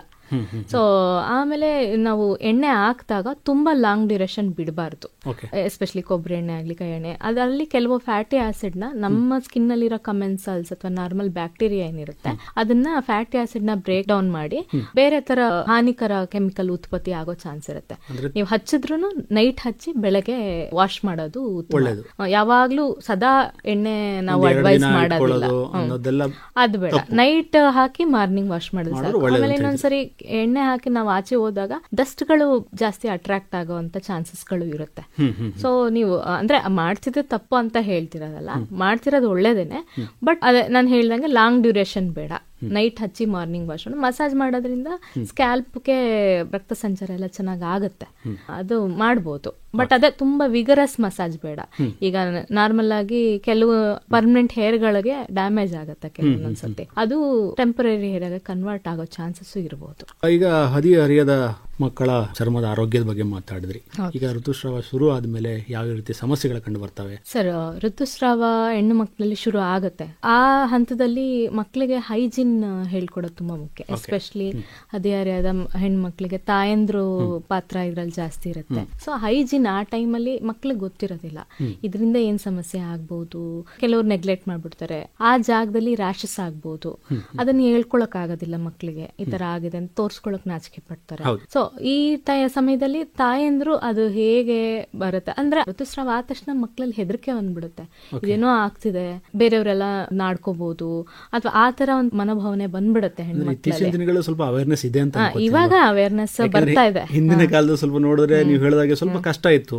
ಈಗ ಸ್ವಲ್ಪ ಎಲ್ಲ ಅಂದ್ರೆ ಅದ್ರ ಬಗ್ಗೆ ಅಡ್ವರ್ಟೈಸ್ಮೆಂಟ್ ಕೂಡ ಹೆಚ್ಚು ಬರೋದ್ರಿಂದ ಮತ್ತೆ ಅವೇರ್ನೆಸ್ ಕೂಡ ಹೆಚ್ಚು ಇರೋದ್ರಿಂದ ರೇಡಿಯೋದಲ್ಲಿ ಆಗ್ಬೋದು, ಟಿವಿಲಿ ಆಗ್ಬೋದು, ಬಹಳಷ್ಟು ಕಡೆ ಅವೇರ್ನೆಸ್, ಮತ್ತೆ ಪೋಷಕರೇ ಆಗ್ಬೋದು, ಸ್ನೇಹಿತರಿಗೂ ಕೂಡ ಎಲ್ಲ ಗೊತ್ತಿರುತ್ತೆ, ಅದನ್ನ ಹೇಳ್ತಾರೆ. ಅದರಿಂದ ಸ್ವಲ್ಪ ಅವೇರ್ನೆಸ್ ಇದೆ. ಅವೇರ್ನೆಸ್ ಇದ್ರು ಮಕ್ಕಳು ಅದನ್ನ ಅಕ್ಸೆಪ್ಟ್ ಇನ್ನೂ ಮಾಡ್ಕೊಂಡಿರಲ್ಲ. ಕೆಲವು ವರ್ಷ ಆದ್ಮೇಲೆ ಅವರು ದೇಲ್ ಓಪನ್ ಅಪ್, ಅಲ್ಲಿ ತನಕ ಅವರಿಗೆ ಅದೊಂದಿರುತ್ತೆ. ಬಟ್ ಪೋಷಕರು ಅದನ್ನ ಸಾಮಾನ್ಯವಾಗಿರಂತದ್ದು, ಏನು ಬೇರೆ ಅಲ್ಲ, ನೀವೇನು ನಾಚಿಕೆ ಪಡುವಂತ ವಿಷಯ ಅಲ್ಲ ಅಂತೆಲ್ಲ ಏನ್ ಮಾಡಿ ಆ ಭಾಗದಲ್ಲಿ ಸರಿಯಾಗಿ ಚೇಂಜ್ ಮಾಡ್ದೇನೆ ರ್ಯಾಷಸ್ ಆಗೋದು, ಆ ತರದ್ನೆಲ್ಲ ಅವಾಯ್ಡ್ ಮಾಡ್ಬೇಕು. ನೆಕ್ಸ್ಟ್ ಹಂತದಲ್ಲಿ ಸೌಂದರ್ಯ ಬಗ್ಗೆ ಕಾಳಜಿ ಇರುತ್ತೆ. ಅಂದ್ರೆ ಆವಾಗ ಬೇರೆಯವ್ರು ಹೇಳಿದ್ದೆಲ್ಲಾನು ಯೂಸ್ ಮಾಡೋದು. ಅಂದ್ರೆ ಫಾರ್ ಎಕ್ಸಾಂಪಲ್ ನಾವೇನ್ ಹೇಳೋದಂದ್ರೆ ಸ್ಟೀರಾಯ್ಡ್ ಕ್ರೀಮ್ಗಳ ಬಳಕೆ ಇತ್ತೀಚೆಗೆ ನಾವು ನೋಡ್ತಿರೋದು OPD ಅಲ್ಲಿ ತುಂಬಾ ಜಾಸ್ತಿ ಆಗ್ತದೆ. ಸ್ಟೀರಾಯ್ಡ್ ಕ್ರೀಮ್ ಅಂತಂದ್ರೆ ಮೇಲ್ಗಡೆ ಏನ್ ಇರುತ್ತೆ ಅದನ್ನ ತುಂಬಾ ಚೆನ್ನಾಗಿ ಕಾಣೋ ತರ ಆಗುತ್ತೆ. ಸೊ ಅಂದ್ರೆ ಈಗ ಒಂದು 10 ಲೇಯರ್ ನಮ್ ಚರ್ಮದಲ್ಲಿದೆ, ಅದನ್ನ ತಿನ್ ಮಾಡ್ಬಿಡುತ್ತೆ, 1-2 ಲೇಯರ್ ಅಷ್ಟೇ ಮಾಡುತ್ತೆ. ಸೊ ಸ್ಕಿನ್ ಕೆಳಗಡೆ ಇರೋಂತ ಪದರಗಳು ಸ್ವಲ್ಪ ಪ್ರಾಮಿನೆಂಟ್ ಆಗಿ ಕಾಣುತ್ತೆ, ಅಂದ್ರೆ ಅವ್ರ ಫೇರ್ನೆಸ್ ಆದಂಗ ಅನ್ಸುತ್ತೆ. ಈಗಿನ ಜನರೇಷನ್ ಅಲ್ಲಿ ಈಗ ಅದು ಸಾಮಾನ್ಯವಾಗಿ ಆಗ್ಬಿಟ್ಟಿದೆ. ಎಲ್ಲರೂ ಸ್ವಲ್ಪ ಡಾರ್ಕ್ ಇರ್ತಾರೆ, ನೀನ್ ಫೇರ್ ಆಗ್ಬೋದು, ಇದನ್ನ ಯೂಸ್ ಮಾಡು ಅಂತ ಫ್ರೆಂಡ್ಸ್ ಸಜೆಸ್ಟ್ ಮಾಡೋದೇ ಆಗ್ಲಿ, ಆಮೇಲೆ ಒಂದು ಮೆಡಿಕಲ್ ಸ್ಟೋರ್ ಅಲ್ಲಿ ಹೋಗಿ ಅವರು ಒಂದು ಸ್ಟೀರಾಯ್ಡ್ ಕ್ರೀಮ್, ಅದು ಅವ್ರಿಗೆ ಗೊತ್ತಿರೋದಿಲ್ಲ ಅದು ಸ್ಟೀರಾಯ್ಡ್ ಕ್ರೀಮ್ ಅಂತ, ಅದನ್ನು ತಗೊಳ್ಳೋದೇ ಆಗ್ಲಿ. ಅದರಿಂದ ಅವರು ಒಂದು ಹಂತದಲ್ಲಿ ಸ್ವಲ್ಪ ಫೇರ್ನೆಸ್ ಅನ್ಸುತ್ತೆ. ಸೊ ಯೂಸ್ ಮಾಡ್ತಾ ಮಾಡ್ತಾ ಮಾಡ್ತಾ ಮುಖದಲ್ಲಿ ಮೊಡವೆಗಳ ರೀತಿ ಆಗೋದು, ಮತ್ತೆ ಮುಖದಲ್ಲಿ ಹೇರ್ಸ್, ಸಣ್ಣ ಸಣ್ಣ ಹೇರ್ಸ್ ಬರೋಂಥದ್ದು, ಮತ್ತೆ ಮುಖ ಬಿಸಿಲಿಗೋದ್ರೆ ತಡಿಯಕ್ಕಾಗೋದಿಲ್ಲ, ಮತ್ತೆ ನವೆ ಬರೋಂಥದ್ದು. ಆ ಕ್ರೀಮು 1 ದಿನ 2 ದಿನ ಯೂಸ್ ಮಾಡಿಲ್ಲ ಅಂದ್ರೆ ಅವ್ರಿಗೆ ತಡ್ಕೊಳಕ್ಕೆ ಆಗಲ್ಲ. ಆ ಹಂತದವರೆಗೂ ಒಂಥರ ಅಡಿಕ್ಷನ್ ಅಂತ ಹೇಳ್ತಾರಲ್ಲ, ಆ ಹಂತದವರೆಗೂ ಹೋಗ್ಬೋದು. ಆ ಸ್ಟೀರಾಯ್ಡ್ ಅಬ್ಯೂಸ್ ಅಂತಾನೆ ಹೇಳ್ತೀವಿ ಅದನ್ನ. ಸೊ ಅದು ಇತ್ತೀಚಿನ ದಿನಗಳಲ್ಲಿ ತುಂಬಾ ಜಾಸ್ತಿ ಆಗಿದೆ ನಾವು ನೋಡಿದ ಮಟ್ಟಿಗೆ. ನಾವು ನೋಡ್ತಿದ್ದಂಗೆ ಗೊತ್ತಾಗುತ್ತೆ, ಮುಖ ಇದ್ದಕ್ಕಿದ್ದಂಗೆ ಕೆಂಪಾಗ್ಬಿಡೋದು ಬಿಸಿಲು ಹತ್ರ ಹೋಗ್ತಿದ್ದಂಗೆ. ಅಂದ್ರೆ ಈ ತರ ಕ್ರೀಮ್ ಬಳಸೋದ್ರಿಂದ ಈ ಬಿಸಿಲು ಹೋಗುವಂತದ್ದಾಗ್ಬೋದು, ಈಗ ಹೊರಗಡೆ ಬಿಸಿಲು ಅನ್ನೋದಕ್ಕಿಂತ ಒಂದು ನಾರ್ಮಲ್ ಬಿಸಿಲಿದ್ರು ಕೂಡ ಸುಟ್ಟೋಗುವಂತದ್ದಾಗ್ಬೋದು, ಮುಖ ಎಲ್ಲ ಬರ್ನ್ ಆದಂಗ ಆಗೋದು, ಕೆಂಪಾಗೋದು, ಇವೆಲ್ಲ ಸಮಸ್ಯೆಗಳು. ಈಗ ಹೆಣ್ಣು ಮಕ್ಕಳು ಅಂತಂದ್ರೆ ಬ್ಯೂಟಿ ಕಾನ್ಶಿಯಸ್ ಜಾಸ್ತಿ ಇರ್ತಾರೆ, ಯಾವ್ದಾದ್ರು ಒಂದು ಕ್ರೀಮ್ ಹಚ್ತಾನೆ ಇರ್ತಾರೆ, ಮಿನಿಮಮ್ ಒಂದು ಯಾರಾದ್ರೂ ಒಂದು ಕ್ರೀಮ್ ಹಚ್ತಾ ಇರ್ತಾರೆ. ಅದು ಎಷ್ಟು ಮಟ್ಟಿಗೆ ಸರಿ ಅಂತೀರಿ? ಹಚ್ಚೋದು ಒಳ್ಳೆಯದಲ್ವಾ? ನಾರ್ಮಲ್ ಈ ತರ ಕ್ರೀಮ್ಗಳು ಓಕೆ ಸರ್, ಯಾವ್ದಾದ್ರು ಅಂದ್ರೆ ಈಗ ಮಾಯಿಶ್ಚರೈಸರ್ ಆಗ್ಲಿ, ಈಗ ರೆಗ್ಯುಲರ್ ಸಿಕ್ಕುತ್ತಲ್ಲ ಅದು ಪರವಾಗಿಲ್ಲ. ಈಗ ಮೆಡಿಕಲ್ ಸ್ಟೋರ್ ಫೇರ್ನೆಸ್ ಆಗೇ ಆಗುತ್ತೆ ಅಂತ ಫಾಲ್ಸ್ ಬಿಲೀಫ್ ಕೊಡೋಂಥದ್ದು ಅಷ್ಟು ಸರಿ ಇರೋದಿಲ್ಲ. ಈಗಿನ ಸೋಷಿಯಲ್ ಮೀಡಿಯಾ ಪ್ಲಾಟ್ಫಾರ್ಮ್ಗಳಲ್ಲಿ ಬಹಳಷ್ಟು ಈ ತರ ಕ್ರೀಮ್ ಹಚ್ಚಿದ್ರೆ ಹಂಗಾಗುತ್ತೆ ಹಂಗಾಗುತ್ತೆ ಅಂತ ಹೇಳಿ, ಆದ್ರೂ ಕೂಡ ಕಡಿಮೆ ಏನಿರೋದಿಲ್ಲ. ಕ್ರೀಮ್ಗಳೆಲ್ಲ ಬಹಳ ಕಾಸ್ಟ್ಲಿ ಇರ್ತವೆ ಅಲ್ವಾ? ಆ ನಿಟ್ಟಿನಲ್ಲಿ ಅದನ್ನ ಅಟ್ರಾಕ್ಟ್ ಜಲ್ದಿ ಆಗ್ತಾರೆ ಮಕ್ಕಳು ಅಲ್ವಾ? ಅದು ಸ್ವಲ್ಪ ನೀವು ಮಾಡಬೇಕು ಹಾಕ್ಬೇಕು ಅಂತಂದಾಗ ನೀವು ಯಾವ್ದಾದ್ರು ನಿಮ್ಮ ಸಜೆಷನ್ ತಗೊಳ್ಳೋದು ಒಳ್ಳೇದು ಅಂತ. ಯಾಕಂದ್ರೆ ಬೇಸಿಕಲಿ ಹೇಳ್ಬೇಕಂದ್ರೆ ಅದು ನೀವು ಬೇಗನೆ ಫೇರ್ ಆಗ್ಬಿಡ್ತೀರಾ ಅಥವಾ ಇದಿಷ್ಟು ದಿನದಲ್ಲಿ ರಿಸಲ್ಟ್ಸ್ ಬಂದ್ಬಿಡುತ್ತೆ, ಇದು ತುಂಬಾ ಚೆನ್ನಾಗಿ ಆಗ್ಬಿಡುತ್ತೆ ಅನ್ನೋ ಏನ್ ತಪ್ಪು ಕಲ್ಪನೆ ಬರುತ್ತಲ್ಲ, ಅದು ಡೇಂಜರು. ಆತರ ಇದೆ ಅಂತಂದ್ರೆ ಅದ್ರಲ್ಲಿ ಏನೋ ಸಮಸ್ಯೆ ಇದೆ ಅಂತ. ಈಗ ಹುಟ್ಟುತ್ತಾ ಒಂದು ಕಲರ್ ಇರುತ್ತಲ್ಲ, ಆ ಕಲರ್ ಚೇಂಜ್ ಆಗುತ್ತಾ ಈ ಕ್ರೀಮ್ ಎಲ್ಲ ಹಚ್ಚಿ? ಖಂಡಿತವಾಗ್ಲೂ ಆಗಲ್ಲ. ಯಾಕೆಂದ್ರೆ ಅನುವಂಶಿಕವಾಗಿ ಯಾವ ಬಣ್ಣನ ಅವ್ರು ಪಡ್ಕೊಂಡಿರ್ತಾರೆ. ಫಾರ್ ಎಕ್ಸಾಂಪಲ್ ಕೆಲವೊಂದೊಂದ್ಸತಿ ತಂದೆ ತಾಯಿ ಫೇರ್ ಇರ್ತಾರೆ, ಮಗು ಸ್ವಲ್ಪ ಡಾರ್ಕ್ ಇರುತ್ತೆ, ಅದು ನೋಡುವಾಗ ತಂದೆ ಅವ್ರ ತಾಯಿ ಅವ್ರು ಸ್ವಲ್ಪ ಡಾರ್ಕ್ ಇರ್ತಾರೆ. ಸೊ ನಾವಿಬ್ರು ಫೇರ್ ಇದೀವಿ, ಮಗು ಟ್ಯಾನ್ ಆಗ್ಬಿಟ್ರೆ ಯೂಶಲಿ ಸನ್ಸ್ಕ್ರೀನ್ ಹಚ್ತಾರೆ. ಎಸ್ಪೆಷಲಿ ನಾವು 12 ವರ್ಷದ ಒಳಗಡೆ ಯಾರಿಗೂ ಸಜೆಸ್ಟ್ ಮಾಡೋದಿಲ್ಲ ಸನ್ಸ್ಕ್ರೀನ್, ಯಾಕಂದ್ರೆ ನ್ಯಾಚುರಲ್ ವಿಟಮಿನ್ ಡಿ ಸಿಕ್ಕೋದು ನಮ್ಗೆ ಸನ್ನಿಂದ, ಅದು ನಮ್ಮ ಮೂಳೆಗಳ ಬೆಳವಣಿಗೆಗೆ ತುಂಬಾ ಇಂಪಾರ್ಟೆಂಟ್. ಅವ್ರೇನಂದ್ರೆ ಸನ್ಸ್ಕ್ರೀನ್ ಹಚ್ಚೋದ್ರಿಂದ ಅವಳು ಇನ್ನೂ ಫೇರ್ ಆಗ್ತಾಳೆ, ಇನ್ನು ಅವಾಯ್ಡ್ ಮಾಡಬಹುದು. ಅಂದ್ರೆ ನೀವು ಹೇಳೋ ಪ್ರಕಾರ 12 ವರ್ಷದ ತನಕ ಯಾವುದೇ ಸನ್ಸ್ಕ್ರೀನ್ ಹಚ್ಚಬೇಡಿ ಮಕ್ಕಳಿಗೆ, ಹಚ್ಚೋದು ಒಳ್ಳೇದಲ್ಲ. ಯಾಕೆಂತಂದ್ರೆ ನೀವು ಹೇಳೋ ಪ್ರಕಾರ ಅದು ಸೂರ್ಯನ ಕಿರಣ ಬೀಳಲೇಬೇಕು, ಅದು ವಿಟಮಿನ್ ಡಿ ತಗೊಳ್ಳೇಬೇಕು. ಎಲ್ಲಾ ರೀತಿಯಾದಂತಹ ವಿಟಮಿನ್ ಡಿ ತಗೊಳ್ಳೋದ್ರಿಂದ ಆರೋಗ್ಯದ ಮೇಲೆ ಬೀರುವಂತಹ ಕೆಲವೊಂದು ಪರಿಣಾಮಗಳನ್ನ ತಡೆಗಟ್ಟುತ್ತೆ ಅಲ್ವಾ? ಹೌದು, ಇದೊಂದು ಸಮಸ್ಯೆ. ನೆಕ್ಸ್ಟ್ ಹಂತದಲ್ಲಿ ನೋಡ್ತಾ ಬಂದ್ರೆ ಅವ್ರಿಗೆ ಈಗಿನ ಕಾಲದಲ್ಲಿ ಫಂಗಲ್ ಇನ್ಫೆಕ್ಷನ್ಗಳು ಜಾಸ್ತಿ ಆಗ್ತವೆ, ತುಂಬಾ ಹೆಚ್ಚು. ಎಸ್ಪೆಷಲಿ ತೊಡೆ ಸಂದು ಅಲ್ಲಿ ಉಳ್ಕಡ್ಡಿ ಅಂತ ಹೇಳ್ತಾರೆ ಸರ್. ಒಂದು ವೃತ್ತಾಕಾರದಲ್ಲಿ ತೊಡೆ ಸಂದುಗಳಲ್ಲಿ ಕೂತ್ಕೊಳ್ಳೋ ಜಾಗದಲ್ಲಿ ಕಂಕ್ಳಲ್ಲಿ ಯೂಶಲಿ ಸಾಮಾನ್ಯವಾಗಿ ಈ ಜಾಗದಲ್ಲಿ ಕಾಣಿಸ್ಕೊಳ್ಳುತ್ತೆ. ಹದಿಹರಿಯದ ಹೆಣ್ಮಕ್ಳೇ ಆಗ್ಲಿ ಗಂಡ್ ಮಕ್ಳೇ ಆಗ್ಲಿ ಯಾರಂದ್ರಲ್ಲೂ ಹೆಣ್ಮಕ್ಳಲ್ಲಿ ಇವಾಗ ಯಾಕೆ ನೋಡ್ತಾ ಇದೀವಿ ಅಂದ್ರೆ ಉಡುಪುಗಳು ಏನ್ ಧರಿಸ್ತಿರ್ತಾರೆ ಅದು ಸ್ವಲ್ಪ ಟೈಟ್ ಆಗಿ ಗಾಳಿ ಆಡೋದ್ ರೀತಿ ಆದಾಗ ಶುರು ಆಗತ್ತೆ. ಅದು ಒಬ್ರಿಗೆ ಬಂದ್ರೆ ಮನೆಯವ್ರಿಗೆಲ್ಲ ಬರ್ತಾ ಇದೆ ಇವಾಗ. ಅದನ್ನ ನಾವು ತುಂಬಾ ನೋಡ್ತಾ ಇದೀವಿ. ಅಂದ್ರೆ ಬಟ್ಟೆಗಳು ಟವಲ್ ಶೇರ್ ಮಾಡೋದ್ರಿಂದ, ನಾವು ವಾಶ್ ಮಾಡೋ ಮೆಥಡ್ ಅಂದ್ರೆ ಇವಾಗ ವಾಷಿಂಗ್ ಮಿಷಿನ್ ಎಲ್ಲ ಒಟ್ಟಿಗೆ ಹಾಕ್ತಿವಿ, ಒಂದು ಬಟ್ಟೆಯಿಂದ ಇನ್ನೊಂದು ಬಟ್ಟೆಗೆ ಸ್ಪ್ರೆಡ್ ಆಗೋದು ಆ ತರ ಆಗ್ತಾ ಇದೆ ಇವಾಗ ತುಂಬಾ ಹೆಚ್ಚಿಗೆ. ಈ ಸ್ಟೀರಾಯ್ಡ್ ಅಬ್ಯೂಸ್ ನಾನು ಏನ್ ಹೇಳ್ದೆ ಆಗ್ಲೇ, ಅದ್ರ ಜೊತೆಗೆ ಈಗ ಫಂಗಲ್ ಇನ್ಫೆಕ್ಷನ್ಗೂ ಸ್ಟೀರಾಯ್ಡ್ ಆಗ್ತಾ ಇದಾರೆ. ಸೊ ಅಂದ್ರೆ ಏನೋ ಒಂದು ಕ್ರೀಮ್ ಕೊಡ್ತಾರೆ, ಮೆಡಿಕಲ್ ಅಲ್ಲಿ ತರ್ತಾರೆ, ಹಾಕ್ತಾರೆ. ಸೊ ಆತರ ಹಚ್ಚೋದ್ರಿಂದ ಅದು ಒಂದು ಕಡೆ ಹೊರಟೋಗುತ್ತೆ, ಕೆಲವ್ರಿಗೆ ಇಡೀ ಮೈ ಎಲ್ಲ ಬರ್ತಾ ಇದೆ. ಸೊ ಅಷ್ಟು ಸಿವಿಯರಿಟಿಗೆ ಹೋಗ್ತಾ ಇದೆ. ಸೊ ಅದಕ್ಕೆ ಒಂದೇ ಕಾರಣ, ಅದಕ್ಕೆ ಈ ಸ್ಟೀರಾಯ್ಡ್ ಕ್ರೀಮ್ಗಳನ್ನ ಗೊತ್ತಿಲ್ದೇನೆ ಬೇರೆಯವರಿಂದ ಪಡೆದು ಅದನ್ನ ಹಚ್ತಾ ಇರೋದು. ಅಂದ್ರೆ ಈಗ ಫಂಗಲ್ ಇನ್ಫೆಕ್ಷನ್ ನೀವು ಹೇಳೋದಾಗೆ ಕೂಡ ಕಾಮನ್ ಆಗ್ಬಿಟ್ಟಿದೆ. ಒಬ್ರಿಗೆ ಬಂದ್ರೆ ಮನೆಯಲ್ಲಿ ಎಲ್ರಿಗೂ ಬರೋ ಸಾಧ್ಯತೆಗಳು ಇರ್ತವೆ, ಯಾಕೆಂದ್ರೆ ಅದು ಒಂಥರ ಅಂಟು ರೋಗದ ತರ ಅಲ್ವಾ? ಆ ನಿಟ್ಟಿನಲ್ಲಿ ಮನೆಗೆ ಒಬ್ರಿಗೆ ಬಂತು ಅಂತ ಹೇಳಿದ್ರೆ ಅವರ ಬಟ್ಟೆಗಳನ್ನೆಲ್ಲ ಕ್ಲೀನಾಗಿ ಬೇರೆ ಕಡೆ ಇಡುವಂತದ್ದಾಗ್ಬೋದು. ಫಸ್ಟ್ ಆಫ್ ಆಲ್ ಡಾಕ್ಟರ್ ತೋರಿಸಿ ಅವ್ರು ಏನ್ ಹೇಳ್ತಾರೆ ಅದನ್ನ ಕೇಳಿ ಅಲ್ವಾ? ನೆಕ್ಸ್ಟ್ ಗರ್ಭಧಾರಣೆ ಆಗಿರುತ್ತಲ್ಲ, ಪ್ರೆಗ್ನೆನ್ಸಿ ಟೈಮಲ್ಲಿ ಕೆಲವೊಂದು ಹಾರ್ಮೋನ್ ವ್ಯತ್ಯಾಸಗಳಾಗುತ್ತೆ. ಕೆಲವೊಂದು ಎಸ್ಟ್ರೋಜನ್, ಪ್ರೊಜೆಸ್ಟ್ರಾನ್, ಮತ್ತೆ ಇನ್ನೊಂದು ಮೆಲ್ನೋಸ್ಟೈಟಿಕ್ MSH ಹಾರ್ಮೋನ್ಸ್ ಅಂತೆಲ್ಲ ಬರುತ್ತೆ. ಇವೆಲ್ಲ ಜಾಸ್ತಿ ಸರ್ಕ್ಯುಲೇಟ್ ಆಗ್ತಿರುತ್ತೆ. ಸೊ ಅವಾಗ ಓವರ್ ಆಲ್ ಪಿಗ್ಮೆಂಟೇಶನ್ ಅಂದ್ರೆ ಏನು ಮೆಲನಿನ್ ಅಂಶಗಳಿರುತ್ತೆ ನಮ್ದು, ಅದು ಜಾಸ್ತಿ ಆಗ್ತಾ ಹೋಗುತ್ತೆ ಈ ಹಾರ್ಮೋನ್ಗಳ ವ್ಯತ್ಯಾಸದಿಂದ. ಸೊ ಆತರ ಆದಾಗ ಕಂಪ್ಯಾರಿಟಿವ್ಲಿ ಅವರು ಕಪ್ಪಾಗ್ತಾ ಬರ್ಬೋದು. ಕೆಲವರು ಗ್ಲೋನೆಸ್ ಬರುತ್ತೆ, ಯಾಕಂದ್ರೆ ವ್ಯಾಸ್ಕ್ಯುಲರ್ ಚೇಂಜಸ್ ಅಂತ ಹೇಳ್ತೀವಿ. ನಮ್ಮ ಸ್ಕಿನ್ ಮೇಲೆ ಒಂದು ಬ್ಲಡ್ ಸರ್ಕ್ಯುಲೇಷನ್ ಜಾಸ್ತಿ ಆಗುತ್ತೆ, ಅದು ಗ್ಲೋನೂಸ್ ಆಗುತ್ತೆ. ಕೆಲವೊಂದೊಂದ್ಸರಿ ಡಲ್ಲು ಆಗ್ತಾರೆ. ಮನೇಲಿ ಇರ್ತಾರೆ, ಬಾಣಂತಿ ಆರೈಕೆ ಮಾಡ್ಕೊಂಡು ಬ್ರೈಟ್ನೆಸ್ ಕಾಣ್ತಾರೆ ಅಂತ ಹೇಳ್ತಾರೆ, ಅದು ಸರಿನಾ? ಪ್ರೆಗ್ನೆನ್ಸಿ ಗ್ಲೋ ಅಂತಾನು ಹೇಳ್ತಾರೆ. ಸೊ ಇವೆಲ್ಲಾನು ಅದು ಹಾರ್ಮೋನ್ ವ್ಯತ್ಯಾಸಗಳಿಂದನೇ ಆಗತ್ತೆ. ತುಂಬಾ ಸಮಸ್ಯೆ ಕಾಡೋದಂದ್ರೆ ಸ್ಟ್ರೆಚ್ ಮಾರ್ಕ್ಸ್. ಅಂದ್ರೆ ನಮ್ಮ ಗರ್ಭದಲ್ಲಿ ಮಗು ಬಂದಾಗ ಸ್ಕಿನ್ ಸ್ಟ್ರೆಚ್ ಆಗುತ್ತೆ, ಅದು ನಾರ್ಮಲ್ಗಿಂತ ಇನ್ನು ಹೆಚ್ಚಿಗೆ ಸ್ಟ್ರೆಚ್ ಆದ ಸ್ಕಿನ್ ಕೆಳಗಡೆ ಕೊಲ್ಲಾಜನ್ ಲೇಯರ್ ಅಂತ ಏನಿರುತ್ತೆ ಅದರಲ್ಲಿ ಹರಿವಿಕೆ ಕಾಣುತ್ತೆ. ಸೊ ಆವಾಗ ಅಲ್ಲಿ ಸ್ಟ್ರೆಚ್ ಮಾರ್ಕ್, ಗುಲಾಬಿ ಬಣ್ಣದ ಅಥವಾ ಪರ್ಪಲ್ ಕಲರ್ ಒಂದು ಸ್ಟ್ರೆಚ್ ಮಾರ್ಕ್ ಶುರು ಆಗುತ್ತೆ. ಹೆಣ್ಮಕ್ಳಲ್ಲಿ ಕಾಮನ್ ಅಲ್ವಾ? ಆಲ್ಮೋಸ್ಟ್ ಹೆಣ್ಮಕ್ಳಲ್ಲಿ ನಮ್ಗೆ ಸ್ಟ್ರೆಚ್ ಮಾರ್ಕ್ಸ್ ಬಂದ್ಬಿಟ್ಟಿದೆ. ನಾವು ಬಟ್ಟೆಗಳು ಕರೆಕ್ಟ್ ಆಗಿರೋದು ಮತ್ತೆ ಹಾಕಕ್ಕಾಗಲ್ಲ ಅನ್ನೋದೊಂದು ಸಮಸ್ಯೆ. ಬಟ್ ಇದು ನಾರ್ಮಲ್, ಜನಗಳು ಜಾಸ್ತಿ ಅದ್ರ ಬಗ್ಗೆ ಕನ್ಸರ್ನ್ ಇರ್ತಾರೆ. ಅಲ್ಲ, ಸ್ಟ್ರೆಚ್ ಮಾರ್ಕ್ಸ್ ಹೋಗಿಸಬಹುದಾ? ಒಂದೇನೇ ಸ್ಕಾರೇ ಆಗ್ಲಿ, ಈ ತರ ಸ್ಟ್ರೆಚ್ ಮಾರ್ಕ್ಸೇ ಆಗ್ಲಿ, ಕಂಪ್ಲೀಟ್ 100% ಇರಲ್ಲ. ಕೆಲವೊಂದೊಂದು ಕ್ರೀಮ್ಸ್ಗಳೇ ಆಗ್ಬೋದು, ಕೆಲವೊಂದು ಪ್ರೊಸೀಜರ್ಸ್ ಗಳು ಮಾಡ್ಬೋದು. ಅದರಿಂದ ಸ್ವಲ್ಪ ಒಂದು 50-60% ಅದನ್ನ ಗುಣಪಡಿಸಬಹುದು ಅಷ್ಟೇ, ಅದಕ್ಕಿಂತ ಹೆಚ್ಚಿಗೆ ಆಗೋದಿಲ್ಲ. ಅಲ್ಲ, ಕೆಲವ್ರು ಹೇಳ್ಬೋದಲ್ಲ, ಪೂರ್ತಿ ವಾಸಿ ಮಾಡ್ಬಿಡ್ತೀವಿ, ಫುಲ್ ನಿಮಗೆ ಕ್ಲಿಯರ್ ಮಾಡ್ಬಿಡ್ತೀವಿ ಅಂತ ಹೇಳಿದ್ರೆ ಅದು ತಪ್ಪು. ಮಾಮಿ ಮೇಕ್ ಓವರ್ ಅಂತ ಬಂದಿದೆ ಸರಿ, ಅದಕ್ಕೆ ಒಂಥರ 60-70% ಆಗಬಹುದು, 100% ಅಂತೂ ಚಾನ್ಸ್ ಇಲ್ಲ ಅಂತ. ಕೆಲವರಲ್ಲಿ ಪ್ರಾಮಿನೆಂಟ್ ಆಗಿರುತ್ತೆ, ಕೆಲವರಲ್ಲಿ ಗೊತ್ತೇ ಆಗಲ್ಲ, ಆ ತರ ಇರುತ್ತೆ. ಆಮೇಲೆ ಬಂಗು ಅಂತ ಹೇಳ್ತೀವಿ ಸರ್, ಅದು ಪ್ರೆಗ್ನೆನ್ಸಿ ಮಾಸ್ಕ್ ಅಂತ ಹೇಳ್ತೀವಿ. ಅಂದ್ರೆ ಯೂಶಲಿ ಪ್ರೆಗ್ನೆನ್ಸಿಯಲ್ಲಿ ಬರುತ್ತೆ. ಅಂದ್ರೆ ಸಾಮಾನ್ಯವಾಗಿ ಒಂದು 50-70 ಜನ ಪ್ರೆಗ್ನೆಂಟ್ ಅಲ್ಲಿ ಬರಬಹುದು, ಬರ್ದೇನೂ ಇರ್ಬೋದು. ಸೊ ಬಂದಾಗ ವಿತಿನ್ 1 year ಕ್ಲಿಯರ್ ಆಗ್ಬಿಡುತ್ತೆ. ಬರೀ 30% ಹಂಗೆ ಪರ್ಸಿಸ್ಟ್ ಆಗ್ಬಿಡುತ್ತೆ. ಅಂದ್ರೆ ಬಂಗು ಕಂಟಿನ್ಯೂಸ್ ಇರೋ ಚಾನ್ಸಸ್ ಇರುತ್ತೆ. ಸೊ ಆ ತರ ಬಂದಾಗ ಅವ್ರಿಗೆ ಅದ್ ಮತ್ತೆ ಅದೇ ಕನ್ಸರ್ನ್. ಮುಕ್ತಲ್ಲಿ ಒಂದ್ಸರಿ ಬಂತು ಅಂದ್ರೆ ಕಂಪ್ಲೀಟ್ ಕ್ಲಿಯರು ಆಗೋದಿಲ್ಲ ಅದು. ಸೊ ಅದು ಕಡಿಮೆ ಮಾಡುವಂತ ಕ್ರೀಮ್ಸ್ ಗಳು ಕೊಡ್ತೀವಿ, ಮೇಂಟೈನ್ ಮಾಡ್ತಿರ್ಬೇಕು, ಆ ತರ ಆಗತ್ತೆ. ಪ್ರೆಗ್ನೆನ್ಸಿ ಅಲ್ದೇನೂ ಬರುತ್ತೆ. ಎಷ್ಟೋ ಜನ ಅಂದ್ರೆ ಈ ಗರ್ಭಧರಿಸಿ ಆದ್ಮೇಲೆ, ಋತುಸ್ರಾವ ಆದ್ಮೇಲೆ ಬರ್ತಿರೋ ಸಮಸ್ಯೆಗಳಲ್ಲಿ ಇದು ತುಂಬಾ ಕಾಮನ್. ಬಂಗು ಅಥವಾ ಮೆಲಾಸ್ಮಾ ಅಂತ ಏನ್ ಹೇಳ್ತೀವಿ, ಅದು ತುಂಬಾ ಕಾಮನ್. ಅದೊಂದು ನಾವು ಹೆಚ್ಚಾಗಿ ಕಾಣಿಸ್ತಾ ಇದೀವಿ. ಬಟ್ ಅದಕ್ಕೆ ಅಂತ ಮತ್ತೆ ಸ್ಟೀರಾಯ್ಡ್ ಕ್ರೀಮ್ಗಳು ಹಚ್ಕೊಂತಾರೆ, ಮತ್ತೆ ಸ್ಕಿನ್ ಹಾಳು ಮಾಡ್ಕೊಳ್ತಾರೆ. ಆ ಸೈಕಲ್ ಏನಿದೆ ಎಲ್ಲಾ ಕಡೆನೂ ರಿಪೀಟ್ ಆಗ್ತಾ ಇದೆ. ಈಗ ಅದ್ರದ್ದು ನಾಲೆಜ್ ಯಾರಿಗೂ ಇಲ್ಲ. ಸ್ಟೀರಾಯ್ಡ್ ಕ್ರೀಮ್ ನಾವು ಕಾರ್ಯಕ್ರಮದ ಆರಂಭದಿಂದ ಕೂಡ ಬಳಸ್ತಾ ಇದೀವಿ, ಸ್ಟೀರಾಯ್ಡ್ ಕ್ರೀಮ್ಗಳನ್ನ ಬಳಸ್ತಾ ಇದ್ದಾರೆ ಅಂತ ಹೇಳಿ. ಇದ್ರ ಬಗ್ಗೆ ಅರಿವೇ ಇಲ್ಲ ಅಂತ ಕಾಣುತ್ತಲ್ಲ. ಹೌದು ಸರ್. ತಜ್ಞ ವೈದ್ಯರ ಹತ್ರ ಹೋಗಿ ಅವರು ಟ್ರೀಟ್ಮೆಂಟ್ ತಗೊಂಡು ಅವ್ರನ್ನ ಕೇಳಿ ಪಡ್ಕೊಳ್ಳೋದಕ್ಕಿಂತನೂ ಈಗ ಬೇರೆಯವ್ರು ನನಗಿದು ಕೊಟ್ಟಿದ್ರು, ಇದ್ ನೀನ್ ತಗೋ, ಹೌದು ಅಲ್ವಾ? ಇಲ್ಲ ಇನ್ಯಾರೋ ಹೇಳಿದ್ರು, ಇಲ್ಲ ನನಗಿದು ಒಳ್ಳೆ ರಿಸಲ್ಟ್ ಕೊಟ್ಟಿದೆ, ನೀನ್ ತಗೋ, ನನ್ಗೆ ಯಾರೋ ಫ್ರೆಂಡ್ ಹೇಳಿದ್ರು, ಈ ತರ ಬೇಡ. ಯಾಕಂದ್ರೆ ಒಬ್ಬೊಬ್ರು ಸ್ಕಿನ್ ಒಂದೊಂದ್ ತರ ಇರುತ್ತಲ್ವಾ. ಎಲ್ಲರ ಸ್ಕಿನ್ ಕೂಡ ನಿಮ್ಗೆ ಫ್ರೆಂಡ್ಲಿ ಆಗಿ ರಿಯಾಕ್ಟ್ ಮಾಡುತ್ತೆ ಅಂತ ಹೇಳಲಿಕ್ಕೆ ಆಗಲ್ಲ. ಒಬ್ರಿಗೆ ಒಂದು ವರ್ಕ್ ಆಗ್ಬೋದು, ಇನ್ನೊಬ್ರು ವರ್ಕ್ ಆಗದೆ ಇರ್ಬೋದು, ಬೇರೆ ರೀತಿ ರಿಯಾಕ್ಟ್ ಆಗ್ಬೋದು ಅದು, ಅಲ್ವಾ? ಬೇರೆ ಸಮಸ್ಯೆಗಳಾಗ್ಬೋದು. ಆ ಸಮಸ್ಯೆಗಳಾದ್ಮೇಲೆ ಅದನ್ನ ಕ್ಲಿಯರ್ ಮಾಡ್ಲಿಕ್ಕೆ ಸಾಧ್ಯ ಆಗುತ್ತೇನೋ ಗೊತ್ತಿಲ್ಲ. ಆ ನಿಟ್ಟಿನಲ್ಲಿ ತಜ್ಞ ವೈದ್ಯರನ್ನ ಭೇಟಿಯಾಗೋದು ಬಹಳ ಮುಖ್ಯ.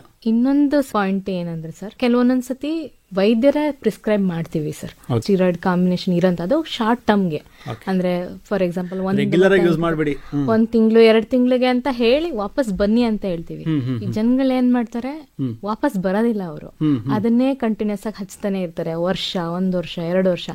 ಆಮೇಲೆ ಯಾವ ಹಂತದಲ್ಲಿ ಬರ್ತಾರೆ ಅಂದ್ರೆ ಅದರದ್ದು ಸೈಡ್ ಎಫೆಕ್ಟ್ ಸಂಪೂರ್ಣವಾಗಿ ಆಗೋಗಿರುತ್ತೆ. ಆ ಹಂತದಲ್ಲಿ ಬಂದು ನೀವು ಕೊಟ್ಟಿದ್ದೆ ಕ್ರೀಮ್, ಇದು ಕ್ರೀಮಿಂದ ನಮ್ಗೆ ಹಿಂಗಾಗಿದೆ. ಬಟ್ ಆದ್ರೆ ನಾವ್ ಹೇಳಿರೋದು 1 ತಿಂಗಳಿಗೆ ಬನ್ನಿ ಅಂತ, ಅವ್ರು ಬರ್ತಾರೆ 1 ವರ್ಷ ಆದ್ಮೇಲೆ. ಸೊ ಅದು ಮಿಸ್ಕಮ್ಯುನಿಕೇಶನ್ ಆಗುತ್ತೆ. ಅವರ ಅರಿವಿಕೆ, ಅವರ ಅಂಡರ್ಸ್ಟ್ಯಾಂಡಿಂಗ್ ಎಲ್ಲ ಚೇಂಜಸ್ ಆಗ್ತಿದೆ ಇವಾಗ. ಓಕೆ, ಬಂಗು ಬಗ್ಗೆ ಮಾತಾಡಿದ್ರಿ ಮೇಡಮ್. ಈಗ ಮುಂದಕ್ಕೆ ಹೋಗೋದಾದ್ರೆ ಏನು ಸಮಸ್ಯೆಗಳು ಕಾಣಬಹುದು ಅಂತ ಹೇಳ್ತೀರಿ? ಸರ್, ಹಾಲು ಉಣಿಸ್ತಿರ್ತಾರಲ್ಲ ಹೆಣ್ಮಕ್ಳು, ಅವರಿಗೆ ಕೆಲವೊಂದೊಂದ್ಸರಿ ನಿಪ್ಪಲ್ ಕ್ರ್ಯಾಕಿಂಗ್ ಅಥವಾ ಸ್ತನದ ಸುತ್ತಲಿನ ಸ್ವಲ್ಪ ಕ್ರ್ಯಾಕ್ಗಳು ಉಂಟಾಗತ್ತೆ. ಅದಕ್ಕೂ ಕೆಲವೊಂದ್ಸರಿ ಮಕ್ಳದು ಬ್ರೆಸ್ಟ್ ಫೀಡಿಂಗ್ ಕರೆಕ್ಟ್ ಆಗಿ ಮಾಡದಿದ್ದಾಗ ಭಯ ಆಗ್ಬಿಡುತ್ತೆ, ಅವ್ರಿಗೆ ನಿಲ್ಸ್ಬಿಡ್ತಾರೆ. ಸೊ ಅದು ಕರೆಕ್ಟ್ ಆಗಿ ಲ್ಯಾಚಿಂಗ್ ಅಥವಾ ಕರೆಕ್ಟ್ ಆಗಿ ಟೆಕ್ನಿಕಲಿ ಅವರು ಹಾಲು ಉಣಿಸ್ತಿರಲ್ಲ. ಅದೊಂದು ಸಮಸ್ಯೆಗಳು ಕಾಮನ್ ಆಗಿರತ್ತೆ. ಮತ್ತೆ ಗರ್ಭಿಣಿಯರಲ್ಲಿ ಮತ್ತೆ ತಾಯಿ ಆದ ನಂತರ ಅವ್ರ ಚರ್ಮಗಳಲ್ಲಿ ಕೆಲವೊಂದೊಂದು ಡ್ರೈನೆಸ್ ಅನ್ನೋದೊಂದು ಶುರುವಾಗುತ್ತೆ. ಮಾಯಿಶ್ಚರೈಸರ್ ಚೆನ್ನಾಗಿ ಹಾಕ್ಬೇಕು. ಆಮೇಲೆ ಇನ್ನೊಂದೇನಂದ್ರೆ ಕೂದಲು ಉದುರುವಿಕೆ, ಎಸ್ಪೆಷಲಿ ಬಾಣಂತಿ ಒಂದು 3 ತಿಂಗಳು 6 ತಿಂಗಳು ಆದ್ಮೇಲೆ ಕೂದಲು ಇರುವಿಕೆ. ಯಾಕಂದ್ರೆ ಹಾರ್ಮೋನ್ಸ್ 9 ತಿಂಗಳು ಅವ್ರ ಬಾಡಿಯಲ್ಲಿ ಸರ್ಕ್ಯುಲೇಟ್ ಆಗ್ತಾ ಇರುತ್ತೆ. ಸೊ ಸಡನ್ ಆಗಿ ಅಷ್ಟು ಹಾರ್ಮೋನ್ಸ್ಗಳು ಸಡನ್ ಆಗಿ ಸ್ಟಾಪ್ ಆಗುತ್ತೆ. ಸೊ ಆವಾಗ ಕೂದಲಲ್ಲಿ ಚೇಂಜಸ್ ಆಗುತ್ತೆ. ಆಮೇಲೆ ನೀರು ಹೆಚ್ಚಿಗೆ ಕೊಡಲ್ಲ ಬಾಣಂತಿಯರಲ್ಲಿ. ಆಮೇಲೆ ಕೆಲವೊಂದೊಂದು ತರಕಾರಿಗಳು ಸೊಪ್ಪುಗಳು ರಿಸ್ಟ್ರಿಕ್ಟ್ ಮಾಡ್ಬಿಡ್ತಾರೆ, ಶೀತ ಆಗತ್ತೆ ಮಗುತ್ತೆ. ಸೊ ಆತರ ಅವ್ರಿಗೆ ನ್ಯೂಟ್ರಿಷನ್ ಡಿಫಿಷಿಯನ್ಸಿ ಆಗುತ್ತೆ. ಆವಾಗ ಮತ್ತೆ ಅವ್ರಿಗೆ ಕೂದಲೆಲ್ಲ ಉದುರುವಿಕೆ ಶುರು ಆಗತ್ತೆ. ಸೊ ನಾನು ಇಲ್ಲಿ ಏನ್ ಹೇಳಕ್ ಬಯಸ್ತೀನಿ ಅಂದ್ರೆ, ಕೆಲವೊಂದೊಂದು ತರಕಾರಿಗಳು ಸೊಪ್ಪುಗಳು ಬಾಣಂತಿಯರಲ್ಲಿ ಅವಶ್ಯಕತೆ ಇರುತ್ತೆ. ಎಲ್ಲವನ್ನೂ ರೆಸ್ಟ್ರಿಕ್ಟ್ ಮಾಡೋದ್ರಿಂದ ಅವ್ರಿಗೆ ಬೇರೆ ತರ ಡಿಫಿಷಿಯನ್ಸಿಗಳು ಆಗತ್ತೆ, ಬೇರೆ ಎಲ್ಲ ಶುರು ಆಗತ್ತೆ. ನೀರು ಹೆಚ್ಚಿಗೆ ಕೊಡಬೇಕು, ಸೊಪ್ಪು ತರಕಾರಿಗಳು ಹೆಚ್ಚಿಗೆ ಕೊಡಬೇಕು. ಓಕೆ. ತಲೆ ಕೂದಲು ಉದುರುವ ಸಮಸ್ಯೆ ಇದ್ದಾಗ ಕೆಲವರು ಹೇಳ್ತಾರೆ ಹಾರ್ಡ್ ವಾಟರ್ ಯೂಸ್ ಮಾಡೋದ್ರಿಂದ ಆಗ್ತಾ ಇದೆ ಅಂತ ಹೇಳಿ, ಸರಿನಾ ಅದು? ಸರ್, ಹಾರ್ಡ್ ವಾಟರ್ 100% ಅದರಿಂದಾನೇ ಅಂತ ಹೇಳಕ್ ಆಗಲ್ಲ. ಕೆಲವರು ಗೀಸರ್ ಇಂದ ಮಾಡಿದಾಗ ಉದುರ್ತು ಅಂತ ಹೇಳ್ತಾರೆ. ಬಟ್ ಮೋಸ್ಟ್ ಕಾಮನ್ ನಾವು ನೋಡಿದಂಗೆ ಇದು ಒಂದು ಕಾರಣ ಇರಲ್ಲ ಸರ್, ಹಲವಾರು ಕಾರಣ ಇರುತ್ತೆ. ಅಂದ್ರೆ first and foremost thing stress ಇರ್ಬೋದು. ಆಮೇಲೆ ಫುಡ್ ನ್ಯೂಟ್ರಿಷನ್, ಫಾರ್ ಎಕ್ಸಾಂಪಲ್ ಅವರು ಮನೆಯಿಂದ ಹೊರಗಡೆ ಇರ್ತಾರೆ, ಕರೆಕ್ಟ್ ಆಗಿ ನ್ಯೂಟ್ರಿಷನ್ ಸಿಗ್ತಿರಲ್ಲ. ಆ ತರದ ಅಂಶಗಳೇ ಜಾಸ್ತಿ ದ್ಯಾನ್ ಬರೀ ಎಕ್ಸ್ಟರ್ನಲ್ ವಾಟರ್, ಶಾಂಪೂ, ಅದರ ಕಾಂಟ್ರಿಬ್ಯೂಷನ್ ತುಂಬಾ ಕಮ್ಮಿ. ಇದೆಲ್ಲ ಒಳಗಡೆಯಿಂದ ಬರುವಂತ ಸಮಸ್ಯೆಗಳಾಗಿರೋದ್ರಿಂದ ಈಗ ಯಾರಿಗೊಬ್ರು ಹುಷಾರ್ ತಪ್ಪಿರುತ್ತೆ, ಕೆಲವು ಪರ್ಮನೆಂಟ್ ಹೇರ್ ಅಲ್ಲಿ ಟೆಂಪರರಿ ಹೇರ್ ಆಗಿ ಕನ್ವರ್ಟ್ ಆಗುತ್ತೆ. 3 ತಿಂಗಳಾದ್ಮೇಲೆ ಅದು ಉದುರು ಬಿಡುತ್ತೆ. ಸೊ ಈ ತರ ಆಗಿರೋದನ್ನ ಅವರು ರಿವೀಲ್ ಮಾಡಿರೋದಿಲ್ಲ. ಬಟ್ ಅವ್ರಿಗೆ ಈ ತರ ವಾಟರ್ ಚೇಂಜ್ ಆದಾಗ ಹಾರ್ಡ್ ವಾಟರ್ ಅಷ್ಟೊಂದು ಸ್ಕಿನ್ ರಫ್ನೆಸ್ ಬರ್ಬೋದು, ಬಟ್ ಉದುರುವಿಕೆಗೆ ಅಷ್ಟೊಂದು ಆಗೋದಿಲ್ಲ ಅನ್ಸುತ್ತೆ. ಈಗ ಯೂಶಲಿ ಎಲ್ಲರೂ ಕೂಡ ಬ್ಯೂಟಿ ಕಾನ್ಶಿಯಸ್ ಇದ್ದೇ ಇರುತ್ತೆ. ಅದ್ರಲ್ಲಿ ಹೆಚ್ಚು ನಾವು ಹೆಣ್ಮಕ್ಳಿಗೆ ಅಂತ ಹೇಳ್ಬೋದು. ಮದುವೆ ಆಗುತ್ತೆ, ಮಗು ಆಗುತ್ತೆ, ಆದ್ಮೇಲೂ ಕೂಡ ಸ್ವಲ್ಪ ಮುಖದಲ್ಲಿ ಕಳೆ ಸ್ವಲ್ಪ ಕಡಿಮೆ ಆಗುತ್ತೆ, ಗ್ಲೋನೆಸ್ ಕಡಿಮೆ ಆಗುತ್ತೆ. ಇದು ಸಾಮಾನ್ಯವಾಗಿ ಗಂಡಸರಿಗೆ ಹೋಲಿಸಿದ್ರೆ ಹೆಣ್ಮಕ್ಳು ಸ್ವಲ್ಪ ಜಾಸ್ತಿ ಅಲ್ವಾ? ಹೌದು ಸರ್. ಇದಕ್ಕೆ ಏನಾದ್ರು ವ್ಯತ್ಯಾಸ ಇದೆಯಾ ಸರ್? ಎಸ್ಪೆಷಲಿ ಗರ್ಭಧಾರಣೆ ಆಗಿ ನಂತರ ಕೆಲವೊಂದೊಂದು ಸಮಸ್ಯೆಗಳು ಇರುತ್ತೆ ಸರ್ ಹೆಣ್ಮಕ್ಳಲ್ಲಿ. ಫಾರ್ ಎಕ್ಸಾಂಪಲ್, ಅವ್ರಿಗೆ ಎಸ್ಟ್ರೋಜನ್ ಜಾಸ್ತಿ ಆಗೋದ್ರಿಂದ ಹೊಟ್ಟೆ ಸುತ್ತಲಿನ ಕೊಬ್ಬಿನ ಅಂಶಗಳು ಜಾಸ್ತಿ ಆಗ್ತಾ ಬರುತ್ತೆ. ಸೊ ಅದು ಅವರ ತೊಂದರೆ ಅಥವಾ ಅವರು ಇನ್ಆಕ್ಟಿವ್ ಆಗಿರ್ತಾರೆ ಅನ್ನೋದು ಪ್ರಶ್ನೆ ಅಲ್ಲ. ಕೆಲವೊಂದೊಂದ್ಸರಿ ಥೈರಾಯ್ಡ್ ಹಾರ್ಮೋನ್ಗಳ ವ್ಯತ್ಯಾಸಗಳು ಹೆಣ್ಣು ಮಕ್ಕಳಲ್ಲಿ ಅದಕ್ಕೆ ಹೆಚ್ಚಾಗಿ ಕಾಣಿಸ್ತಾ ಇರುತ್ತೆ. ಸೊ ಯಾವಾಗ ನಮ್ಮ ಹೊಟ್ಟೆ ಸುತ್ತಲಿನ ಕೊಬ್ಬಿನ ಅಂಶಗಳು ಹೆಚ್ಚಾಗ್ತಾ ಹೋಗುತ್ತೆ, ಅವರಲ್ಲಿ ಹಾರ್ಮೋನ್ ವ್ಯತ್ಯಾಸಗಳು ಇನ್ನೂ ಜಾಸ್ತಿ ಆಗುತ್ತೆ. ಆವಾಗ ಸ್ಕಿನ್ ಅಲ್ಲಿ ಕೆಲವೊಂದೊಂದು ಸಮಸ್ಯೆಗಳು ಕಾಣ್ತಾ ಇರುತ್ತೆ. ಸ್ಟ್ರೆಸ್ ಆಗ್ತಾ ಆಗ್ತಾ ಆಗ್ತಾ ಅವ್ರದ್ದು ಸ್ಕಿನ್ ಅಲ್ಲಿ ಆಕ್ಸಿಡೇಟಿವ್ ಚೇಂಜಸ್ ಅಂತ ಹೇಳ್ತೀವಿ, ಅವು ಹೆಚ್ಚಾಗ್ತಾ ಹೋಗ್ತವೆ. ಮಹಿಳೆಯರಲ್ಲಿ ನೀವು ಅಂದ್ರೆ ಒಂದ್ಸರಿ ಅವ್ರು ಗರ್ಭಧಾರಣ ಮಾಡದ್ಮೇಲೆ ಹಾರ್ಮೋನಲ್ ಇಂಬ್ಯಾಲೆನ್ಸ್ ಏನ್ ಗಶ್ ಇರುತ್ತೆ, ಅವ್ರದ್ದು ಏಜ್ ಆಲ್ಮೋಸ್ಟ್ ಸ್ವಲ್ಪ ಅವ್ರ ಏಜ್ಗಿಂತ ಇನ್ನೂ ಜಾಸ್ತಿನೇ ಅನ್ಸ್ತಾ ಇರುತ್ತೆ. ಒಂದು ವೇಟ್ ಗೇನ್ ಇಂದ ಇರಬಹುದು, ಇನ್ನೊಂದು ಸ್ಟ್ರೆಸ್ ತಗೊಳ್ಳೋದ್ರಿಂದ ಇರ್ಬೇಕು. ಯಾಕಂದ್ರೆ ಒಂದು ಮಗು ತಾಯಿ ಹೊಟ್ಟೆಯೊಳಗೆ ಬಂತು, ಹೊರಗಡೆ ಬಂತು ಅನ್ನುವಾಗ ಅವರು ಸ್ಟ್ರೆಸ್ ಸ್ಟಾರ್ಟ್ ಆಗುತ್ತೆ, ನಿದ್ದೆ ಇರೋದಿಲ್ಲ. ಆಮೇಲೆ ಹಾಲು ಉಣಿಸ್ಬೇಕು, ಅವ್ರನ್ನ ಕೇರ್ ಮಾಡಬೇಕು, ಎಲ್ಲಾ ಹಂತದಲ್ಲೂ ಸ್ಟ್ರೆಸ್ ಇದ್ದೇ ಇರುತ್ತೆ. ಮಕ್ಕಳು ಸ್ವಲ್ಪ ದೊಡ್ಡವರಾದ್ರೆ ಅವ್ರು ಅಲ್ಲಿ ಓಡ್ತಾರೆ, ಇಲ್ಲಿ ಓಡ್ತಾರೆ, ಅವ್ರ ಹಿಂದೆ ಹೋಗ್ಬೇಕು, ಮತ್ತೆ ಇಷ್ಟೊಂದ್ ಸ್ವಲ್ಪ ಅವ್ರಿಗೂ ಓದಿಸ್ಬೇಕು, ಅವ್ರಿಗೆ ಬರೆಸ್ಬೇಕು. ಅವ್ರಿಗೆ ಟೈಮ್ ಕೊಡಕ್ಕಾಗಲ್ಲ ಪಾಪ, ಅವ್ರೇ ಟೈಮ್ ಕೊಡಕ್ ಆಗ್ತಿಲ್ಲ. ಅವ್ರು ಹೆಂಗ್ ಕಾಣಿಸ್ತಾರೆ ಅನ್ನೋದು ನೋಡ್ಕೊಳ್ಳೋದು. ಕೆಲವರಲ್ಲಿ ಓವರ್ ಕಾನ್ಶಿಯಸ್ನೆಸ್ ಇರ್ತಾರೆ. ಈಗ ಅವರು ನಾರ್ಮಲ್ ಆಗಿ ಏನು ಅವ್ರಿಗೆ ಹಾರ್ಮೋನ್ ವ್ಯತ್ಯಾಸ ಹಾಗೆ ನಾನು ಹೇಳಿದ್ನಲ್ಲ, ಪಿಗ್ಮೆಂಟ್ ಚೇಂಜಸ್ ಗರ್ಭಾವಸ್ಥೆಯಲ್ಲಿ ಆಗತ್ತೆ. ಮತ್ತೆ ಕೆಲವೊಂದೊಂದು ಅರ್ಲಿ ಆಗಿ ಸುಕ್ಕುಗಳು ಬರಕ್ ಸ್ಟಾರ್ಟ್ ಆಗ್ತಾ ಇದೆ ಇವಾಗ. ಮೇಡಮ್, ಕಾರ್ಯಕ್ರಮದ ಕೊನೆ ಹಂತಕ್ಕೆ ಬಂದ್ಬಿಟ್ಟಿದ್ವಿ. ಏನ್ ಹೇಳಿಕ್ ಬಯಸ್ತೀರಿ ನಮ್ಮ ಮಹಿಳೆಯರಿಗೆ? ಸರ್, ಆಹಾರಕ್ಕೆ ಅಂತ ಬಂದಾಗ ಯಾರೇ ಆದ್ರೂ ನೀರ್ ಹೆಚ್ಚಿಗೆ ತಗೊಳ್ಬೇಕು. ಕನಿಷ್ಠ ಪಕ್ಷ 2 ಲೀಟರ್ ನೀರಾರು ಕುಡಿಬೇಕು. ನೆಕ್ಸ್ಟ್ ಸ್ಕಿನ್ ಕ್ಲೆನ್ಸಿಂಗ್ ತುಂಬಾ ಇಂಪಾರ್ಟೆಂಟ್, ಎಸ್ಪೆಷಲಿ ಟೀನೇಜರ್ಸ್ ಅಲ್ಲಿ. ದಿನಕ್ಕೆ 2 ರಿಂದ 3 ಅತಿಯಾಗೂ ಮುಖ ತೊಳಿಬಾರ್ದು. ಮುಖ ತೊಳೆಯೋದು ಅಟ್ಲೀಸ್ಟ್ 3 ಸರಿ, ಬೆಳಗ್ಗೆ ಸಂಜೆ ರಾತ್ರಿ ಅಂತ ಇಟ್ಕೊಂಡ್ರೆ ಕ್ಲೆನ್ಸಿಂಗ್ ಚೆನ್ನಾಗಿ ಮಾಡ್ಕೋಬೇಕು. ಆಮೇಲೆ ಡ್ರೈ ಸ್ಕಿನ್ ಇರೋಂಥವ್ರು ಮಾಯಿಶ್ಚರೈಸರ್ ಉಪಯೋಗಿಸಿದ್ರೆ ಒಳ್ಳೇದು. ಅಂದ್ರೆ ಎಸ್ಪೆಷಲಿ ಬಾಡಿಯಲ್ಲಿ ಈಗ ಕೆಲವೊಂದೊಂದು ಎಕ್ಸಿಮಾಸ್ ಅಂತೆಲ್ಲ ಬರುತ್ತೆ, ಡ್ರೈ ಸ್ಕಿನ್ ಇಂದ ಬರೋ ಒಂದು ಇಸ್ಪು ಟೈಪ್ ಬರುತ್ತೆ. ಆವಾಗೆಲ್ಲ ಬಾಡಿಗೆ ಮಾಯಿಶ್ಚರೈಸರ್ ಚೆನ್ನಾಗಿ ಹಾಕ್ಬೇಕು ಸ್ನಾನ ಮಾಡಿದ ನಂತರ, ಸಂಜೆ ರಾತ್ರಿ. ಮತ್ತೆ ಬಿಸಿಲಲ್ಲೂ ಹೋಗುವಾಗ ಎಸ್ಪೆಷಲಿ ಸ್ವಲ್ಪ ಮಹಿಳೆಯರು ಸ್ವಲ್ಪ ಒಂದು 30 ಕ್ರಾಸ್ ಆದವರು ಸನ್ಸ್ಕ್ರೀನ್ ಕಡ್ಡಾಯವಾಗಿ ಯೂಸ್ ಮಾಡಬೇಕು.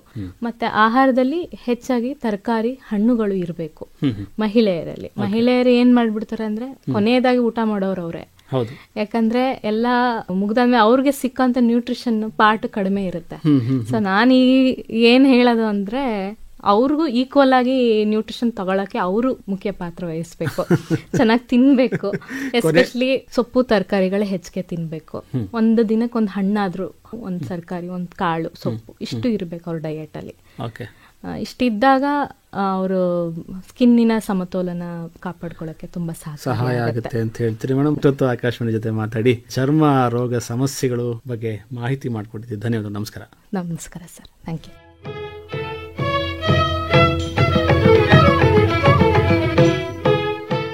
ಇದುವರೆಗೂ ಡಾಕ್ಟರ್ ಸಮಯ ಕಾರ್ಯಕ್ರಮದಲ್ಲಿ ಮಹಿಳೆಯರಲ್ಲಿನ ಚರ್ಮದ ಸಮಸ್ಯೆಗಳು ಈ ಕುರಿತು ಡರ್ಮಟಾಲಜಿಸ್ಟ್ ಪುನೀತಾ ಬಿ ಅವರೊಂದಿಗೆ ಮಾತುಕತೆ ಕೇಳಿದಿರಿ. ಇವರೊಂದಿಗೆ ಭಾಗವಹಿಸಿದವರು ದಿಗ್ವಿಜಯ್ ಬಿ. ಇದು ಇಂದಿನ ಮಹಿಳಾ ರಂಗ.